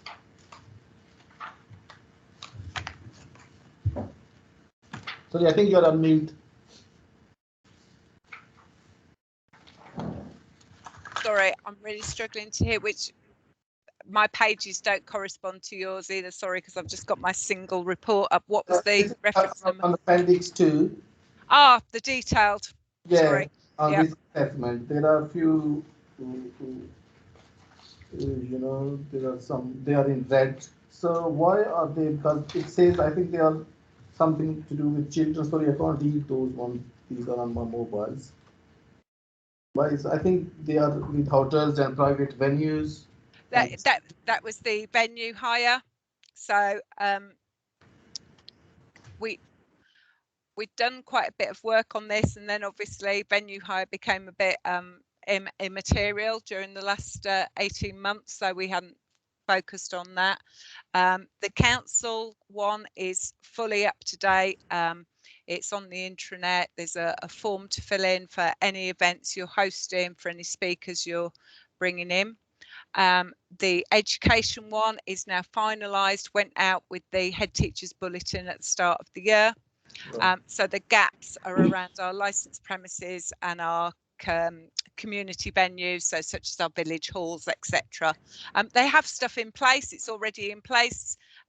We've just been improving the message that goes out there, and it's literally, I need to sit down with Natalie Warren and Paul Adams and write the covering letters and get them out there. So it's that's literally all it is to do. We can't force them to adopt them. We can advise and request. You know, there's no duty on them, unlike ourselves, but obviously we'd want that information and them to be briefed fully. Licensed premises have had information in the past. It's gone out through the pub watch. I think it's just about picking our right time to go back out to all these businesses and communities that have clearly struggled for the last 18 months as well. It certainly, you know, didn't seem the right time to do it the first week of them reopening. I think they had maybe other priorities. Just a quick one. Just on prevent, you know, obviously might not be your area, you know, but obviously as the councillor has earlier mentioned, every time we heard about some unfortunate incidents, you know, so we like read in newspaper like these people were already deported to the prevent or they were under the radar. So how effective is this? Is it just a kind of exercise we are doing, or is it effective, the prevent? Now, how effective? Because every time we heard there is something.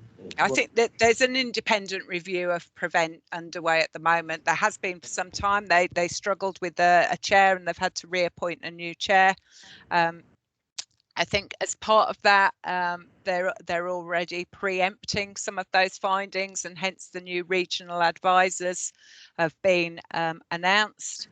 Clearly, some areas receive considerable funding to support the Prevent programme, so such as a lot of the London boroughs, Luton, Newcastle.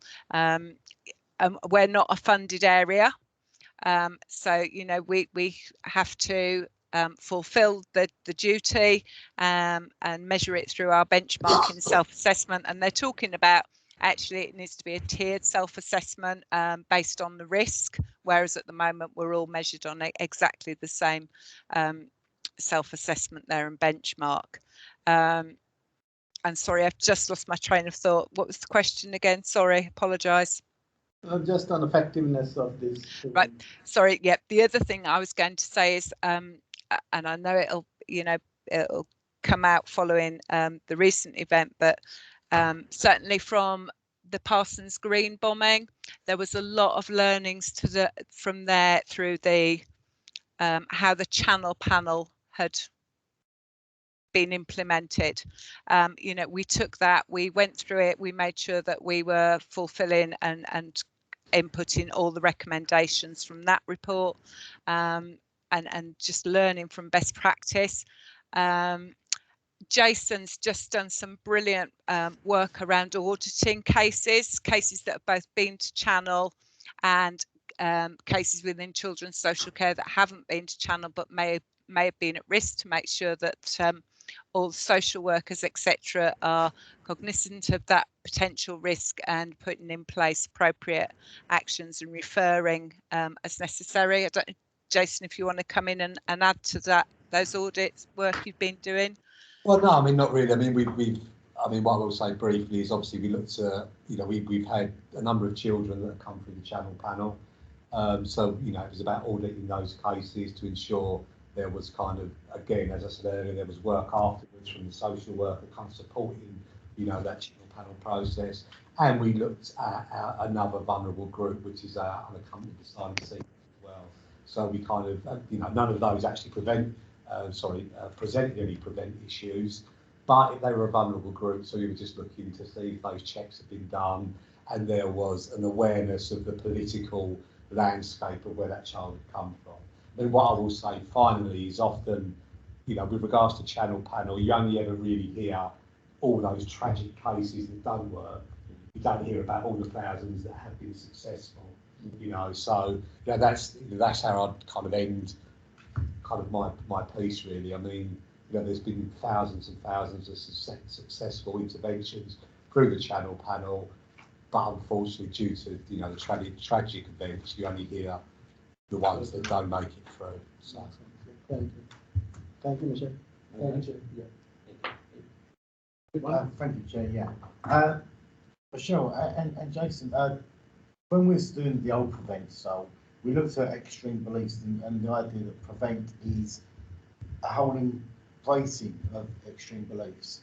And we looked at Extinction Rebellion, and now we can sort of add the anti-vaxxers to that. What implementation we try and put in our education system to try and help those in education avoid being dragged into those sort of belief systems? I know a lot of it is sort of around universities and colleges, where the more vulnerable or susceptible to be dragged into that. It's those sort of extreme beliefs of like the eco side of it, and we don't want all going value in M25 or something like that. What sort of stuff we put in place for that?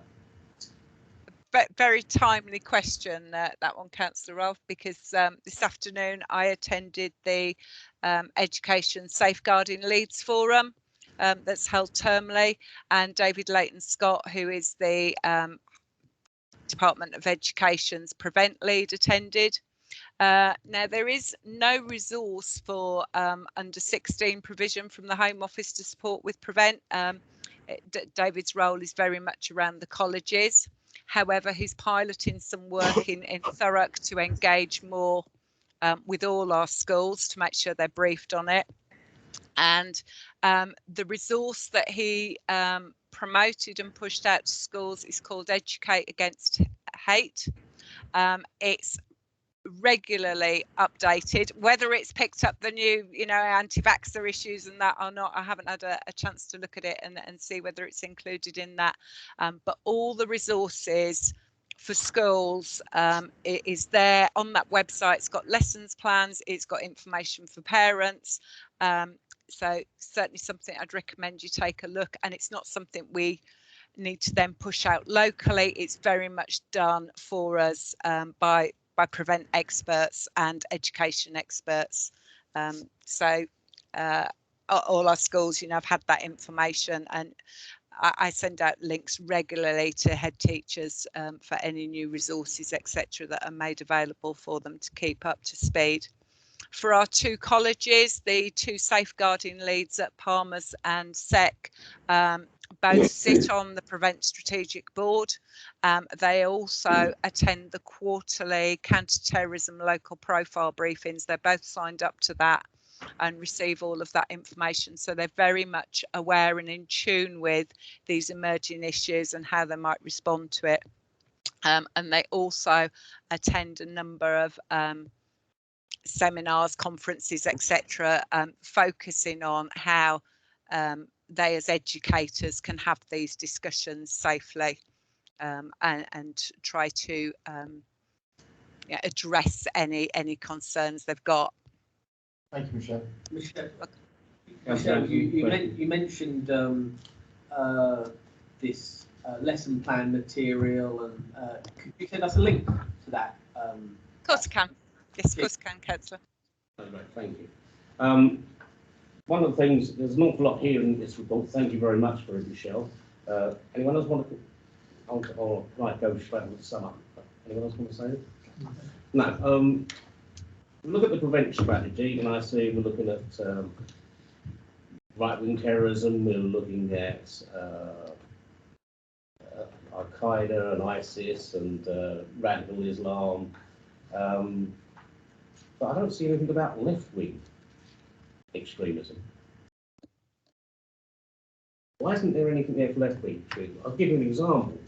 The Noel Egerton, Emeritus Professor at Stanford University, invented Abolish the White Race. And it's developed into all sorts of things like critical race theory and a very, very negative attitude towards white people. Have you heard of him? Have you heard of those sort of things? I'll be looking at. I think what our strategy obviously was written 2 years ago based on the counter-terrorism local profile as it was then. We receive quarterly briefings that are written by the Eastern Region counter-terrorism team. They focus on the current national issues, the Eastern regional issues and any local issues, and that directs and dictates our strategy, our risk assessment, which is summarised and presented to Directors Board quarterly, and the Prevent Strategic Board update and reflect within their action plan each quarter any changes that we need to make. So, for example, one of the things, and our schools have certainly welcomed this, is at the moment incels is the area of focus that wasn't around, wasn't discussed when we wrote our strategy, but is now very much part of our thinking, our training. I said I put the local flavour on our training. It's adapted and updated each time we deliver our training in line with that profile. So because we're not mentioning left wing, it's because it's not within that counter-terrorism local profile. Thank you for that. I think we should raise it. I'll just give you an example of Noel, if I can. Noel Egerton. My concern is doing away with whiteness. Whiteness is a form of racial oppression. Sure. The suggestion is that it's somehow possible to separate whiteness from oppression, and it is not. There can be no white race without the phenomenon of white supremacists. In the same way, if you abolish racial oppression, you do away with whiteness. Treason to whiteness is loyalty to humanity. Your view there. Have you heard this ever before? No, I'm afraid I've not. This is an emeritus professor. It was a high-ranking Stanford University coming out with this bilge. Okay, we'll talk about. Sorry, is that in England? That American? It translates. I mean, a career criminal in the United States was killed accidentally, on purpose, who knows, by a police officer, and suddenly it's on the street, protest on the streets of London. But Chair, can it? It's what I'm saying is, it's a left-wing extremist view, isn't it? So I think we really should see how that permeates into our culture in this country, don't you think? I'm sorry, I really don't think that's for me to respond to. I think that would need to be directed towards our counter-terrorism police who advise us on these matters. Thank you. Can I, Chair, raise a point here? Yeah. Obviously, we are not here to identify who these groups are. We are here to, in terms of how we can prevent, work towards this particular agenda. Obviously, some people can have their personal opinion. I think we are not here to establish who is part of this prevent or who should be investigated or who should be established in terms of whether they are Al-Qaeda, ISIS, or whoever they are. We are not here to establish either they are left wing or they are right wing. So this is all hate. Yeah, all hate related. Yeah, it could be anything, but these are predefined by the police officers or all those professionals. Okay. Anything else? Anyone else have any other questions? Okay. So, are the members of the committee go to the recommendations? Yes. We'll wait for that. No, I'd rather have a board, sorry. Yeah. That's sitting here in my lecture. Done.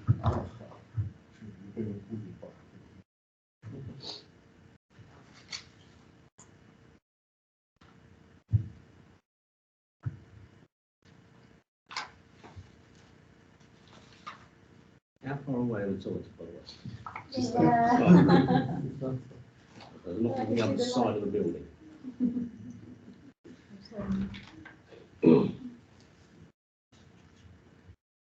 We're back. We're just talking about it. Okay, now at that point, it says recommendations. The members of the committee scrutinise and assure themselves of the response to the self-assessment audit completed using Local Government Association Toolkit provided for scrutiny at Appendix 2. Are we happy with that? Yeah. Great. Members of the committee scrutinise and assure themselves of the response to the Channel Panel self-assessment completed in April 21 and provided for scrutiny at Appendix 3. Yeah. Members agree a process through the annual work plan for monitoring of identified actions to ensure Thurrock Council fulfils its duty in relation to prevent. Agree. Okay. Thank you, Michelle. Thank you. And we'll now go on to unaccompanied asylum seekers introductory report. Please. No, Jason. Good evening, councillors. I'm named Thurrock. I'm the strategic lead for looked after children and aftercare. So this report has been requested in order to give some introductory information about the services provided to our unaccompanied asylum seeking children, which we term UASC.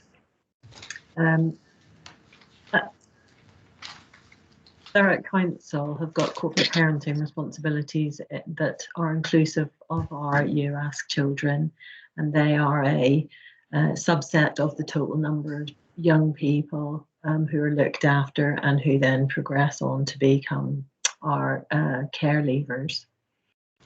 So we're allocated from the government a 0.07 allocation of our total child population, which is 31 UASC children for Thurrock. And we are responsible sometimes for more than that and sometimes for less than that. So in terms of what happens, these are young people who have travelled from different countries, Iran, Iraq, Syria, Afghanistan, and they come into the care of the local authority and they haven't got a carer who is an adult looking after them, so no parent or child. So they're assessed as being under 18 years of age, and they are wanting to apply for asylum, and they are obviously not with a parent. They're usually on their own, and sometimes with a sibling, or they might have travelled with a relative, or they might have been trafficked. Our concern is obviously those children who are coming in who are vulnerable, and trying to assess whether they have been trafficked or whether they have made the journey as a result of their parents wanting them to leave their current country of origin to keep them safe. There are different points of entry, obviously, across Essex and in Thurrock, and the preferred route has been through Dover into Kent for a number of months, and that has led to an over-representation in the number of unaccompanied asylum-seeking children in Kent. So where we had an Eastern region allocation across our Eastern region colleague local authorities, the government have introduced the National Transfer Scheme. So the National Transfer Scheme has meant that local arrangements have been superseded by the government. And this is because some local authorities have taken their 0.07 allocation and some local authorities are not at their 0.07 allocation. It is not a statutory requirement. The government would like local authorities to work cooperatively in order to facilitate young people being managed across the whole of England.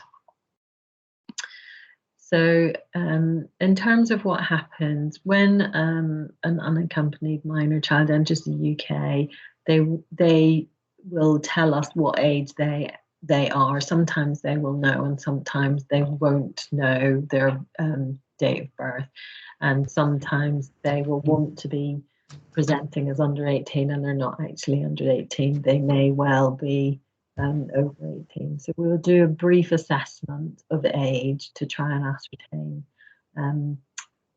what their true age is. So that would be an account of their history and their journey and their education.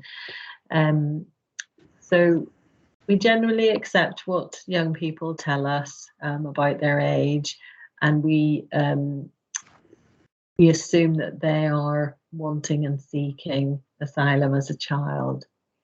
So in terms of a full age assessment, we would undertake a full age assessment only in those cases where we really think this young person is presenting as over 25 years of age. So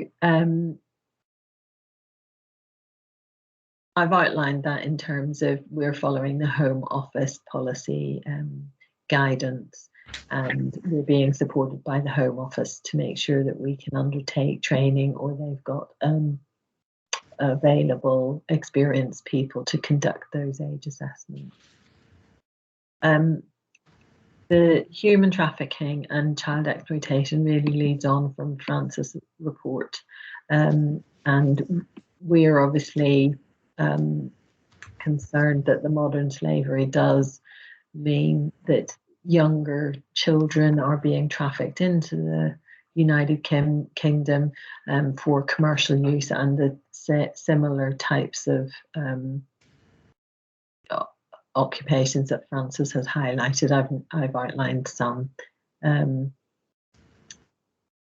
So we are working with the police. I believe earlier we were discussing what effectiveness had the meetings been having, and whether we were just talking in meetings and maybe just building relationships, which is important and makes the work easier, being able to talk about how immigration, Home Office and Children's Social Care and the police all can come together, and we know who we're working with. But one of the very real changes that has happened as a result of the working together has been the Operation Interstate. So it's a national good practice outline, which is in place to improve the safeguarding of unaccompanied migrant children. And we're trying to make sure that the professionals who are working with these children are able to build quickly a rapport and a relationship, and try and build some trust with them.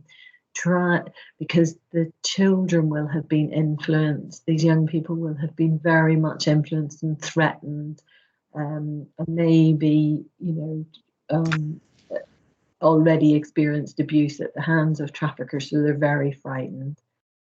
So to try and put down roots in a safe place with the local authority care, and make sure that they're not re-trafficked. And so the police are able to, instead of arresting... Can I just... Yeah. Hi, Tara. Can I just stop you there, please? Yes. We've all read the paperwork. Thank you very much. Some of us are conscious of the time. Could we start asking you questions, please? Yes, please do. Yes. Thanks. Mr. Anderson? Thank you for the report. I just wanted to get a bit of clarification on the current and future sort of steps for carrying out age assessments.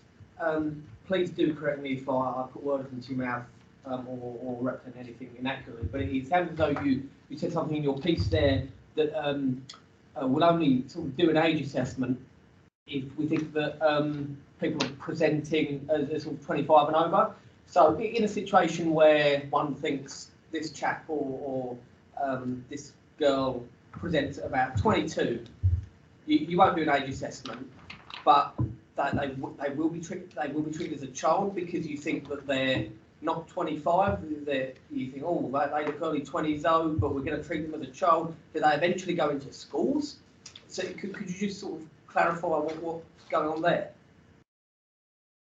So there is Home Office guidance that we treat them as children unless they present as significantly over 18. And if, so for example, if we had somebody who was 22 and we were carrying out an assessment, we would be trying to see whether or not in that conversation with that young person they were saying, whether they were saying, I worked in a hairdresser's in say 2011, but they told us they were born in 2005, which would then make them 6 years old. Where we have those dissonance in reported conversations, we would undertake an age assessment, because the assessment of or the conversation that has been had is not, the history that they're providing us would lead us not to think that they were a child. So we will treat them as a child. They won't be arrested, but where we absolutely think that they're an adult and the social worker and the immigration official have had that conversation, and they're considerably older, we won't accommodate them. Where and it is the immigration officers, border force, who make those decisions about age as well. It's not the children's services. It's they come to us and then we have to do a full Merton age assessment. Thank you for that response. I'm not keen on that system. I appreciate that you reference Home Office guidance there, and I understand that that's what's being followed. I just think that when it comes to interviews, I don't think you need to be too bright to tell someone you're a child and then just sort of remember not to mention anything such as I worked here, that could give you away. But as I say, you reference Home Office guidance there, and if that's to change up, that guidance is what needs to be changed, and it sounds to me as though it should. But just on that same issue going forward, it mentions that a consultation has led to a proposed reform with regard to the use of dental x-rays, and then mentions how the new system would work. Well, where is that at the moment? So is that something that is like coming? It's definitely going to happen, or is it in early stages of consultation? Whereabouts is that at the moment?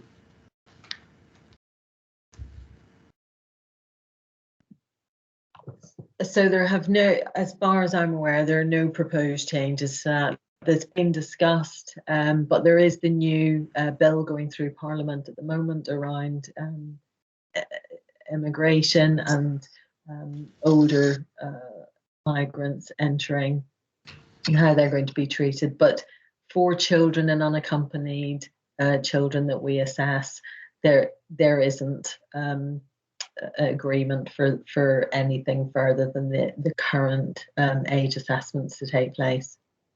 So it's in early stages of consultation. I'm just looking at it here. It says the consultation has led to proposed reform to the system for carrying out age assessments, enabling the use of currently prohibited scientific methods such as dental x-rays. The new system of age assessment would be overseen by a National Age Assessment Board, blah, blah, blah. So it's just in early consultation stages then.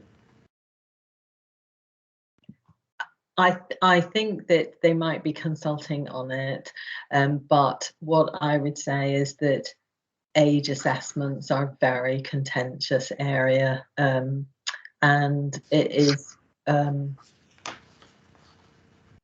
is about having your very experienced, well-trained social work practitioners knowing how to conduct those they are technical interviews, getting into the realms of kind of dentistry, etc. You'll get a lot of pushback and legal challenge. So that isn't an area that, unless we get new government guidance, new statutory guidance, we will continue until that changes with the Martin age assessments. And I absolutely take your point. We really do consider every single young person who comes in, and we assess them. And if we thought we had a young person who was actually a young adult or an older adult, that would be flagged up through both from the social worker through their manager to me, and we would undertake a risk assessment. So what we wouldn't be doing is what we don't do is just accept somebody saying I am 16 and therefore we treat them as a 16-year-old. If we really have those concerns and we've undertaken a social work assessment, we think, so that's just a generic social work assessment, a good social worker working with unaccompanied asylum seeking children who will know that area of business, if we will refer on for a Merton age assessment to supplement any assessment that we've done in our own local team, so that we've got 2 layers of expertise, and we will take those cases on in order to have the age assessment overturned. But it is very difficult and it is very costly as well.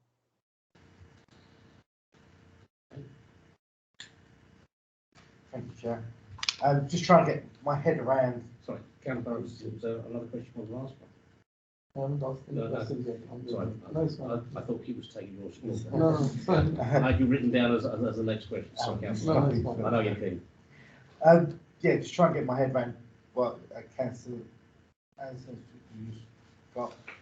So there is a liability, a risk that a 16-year-old male could enter, come in, say he's 14, and access the education system. In fact, we can't test them at the moment, it could be changed in court. So I'll tell you that's a given, yeah? I'm really sorry, could you just repeat that, because the sound is coming in and out? Yeah, just want to clarify that a 16-year-old male could come in, say that an 18-year-old male could come in and say he was actually 14 and really access senior school without really being changed on that. No, I'm not saying that. What I'm saying is that we start, so when we receive them at the port, the Immigration Border Force will make an assessment, and then they will contact Children's Social Care. They will have done an assessment, and they will have made a decision about whether or not they're under 18. They will tell. Sorry. Based on no scientific tests. Well, they've got their own. Well, I can't comment on how they make those judgments, but they share that information with us. Then we conduct our own social work assessment, and we treat them as a young person, but who's under 18. So you have to be under 18. And if we have got any doubts about that. I just want to go over the ones who go missing. I just want to get my head around this. Missing episodes. How effective are you at tracking once they're here and they do go missing? I mean, what procedures are then taken to try and find them? As they say, they come back, they do an interview. What about the ones, are they just forgotten or do you track them? So we track them regularly through our missing meeting for specifically our unaccompanied asylum seeking children. But the responsibility for missing lies with the police, but the role that we have is making sure that the Home Office, police and immigration are aware that a young person who turns up will be relocated back to Thurrock. So sometimes our missing, you ask, will turn up in another local authority, and they will be on the police database and they will then be repatriated back to us. And that does happen. Not often, and but it does happen, and we do have those meetings to make sure that if they are in another local authority, we still have responsibility for them. So it doesn't matter if they go missing at 16, we have responsibility for them up until they're 25 in care leavers. So I think we. Thank you. Thanks. Sorry. I'm very conscious of the time. We only got about 3 minutes left. Does anyone else want to raise any points? No, my question was similar on and mine as well. In fact, I think it's probably something we'd like to discuss maybe next meeting because this is quite important. Okay then. Thank you very much indeed. We'll go straight to the recommendations. Thank you for your report. Because we're cutting it short, it's no reflection on yourself, Nectar. We're just running out of time. I'm sure we'll come back to this hopefully next time. Okay. So we'll go to the recommendation that members of the committee notes the work of officers in relation to unaccompanied asylum-seeking children presented in Thurrock. Yes. Noted, and members are aware corporate parenting responsibilities extend to UASC. Yeah, agreed. Thank you very much indeed for coming, everybody. Thank you. And I think it's just us sitting around the table. I think we have another agenda item, work program. It's just the work programme. Just the If work you want programme. to add anything, we've got violence against men and boys and unaccompanied. So so those are the two. If anybody wants to add anything, you can email me after the meeting and we can sort that. There's a few things that one of my bugs is hate crime being promoted in the media. No? Yes? No? What do you want to say? I don't want a big discussion. I just want that's the one I don't have a problem with, but that's a big discussion. That's three on there. How many more? How many more can we handle? What else do we need? So we can just meet one more. The end time again will be 9:30, so it depends how. And we'll be just about. We have to cut other people short. Obviously, depending on chambers, we might be back in there. We come and extend us off, maybe. No, they shut at 9:30. That's it. Caretaker wants to go home. Okay, right, that's fair enough. So work programme, we don't want to. Should we stick with those three at the moment? Stick with three. If anyone says, look, Gary, I want to do this. I want to do this instead. I'm quite happy. Will be the part of our next meeting? Yeah, in December. December. All right. Yeah. Thank you very much, Thank everybody. you. Thank you. Nice to see you again, Michelle. Thank you, everyone. Thank you. Cheers. Thanks so much, everyone. Take care. Bye. Night. Committee. Thanks. Bye. Bye. I'm not using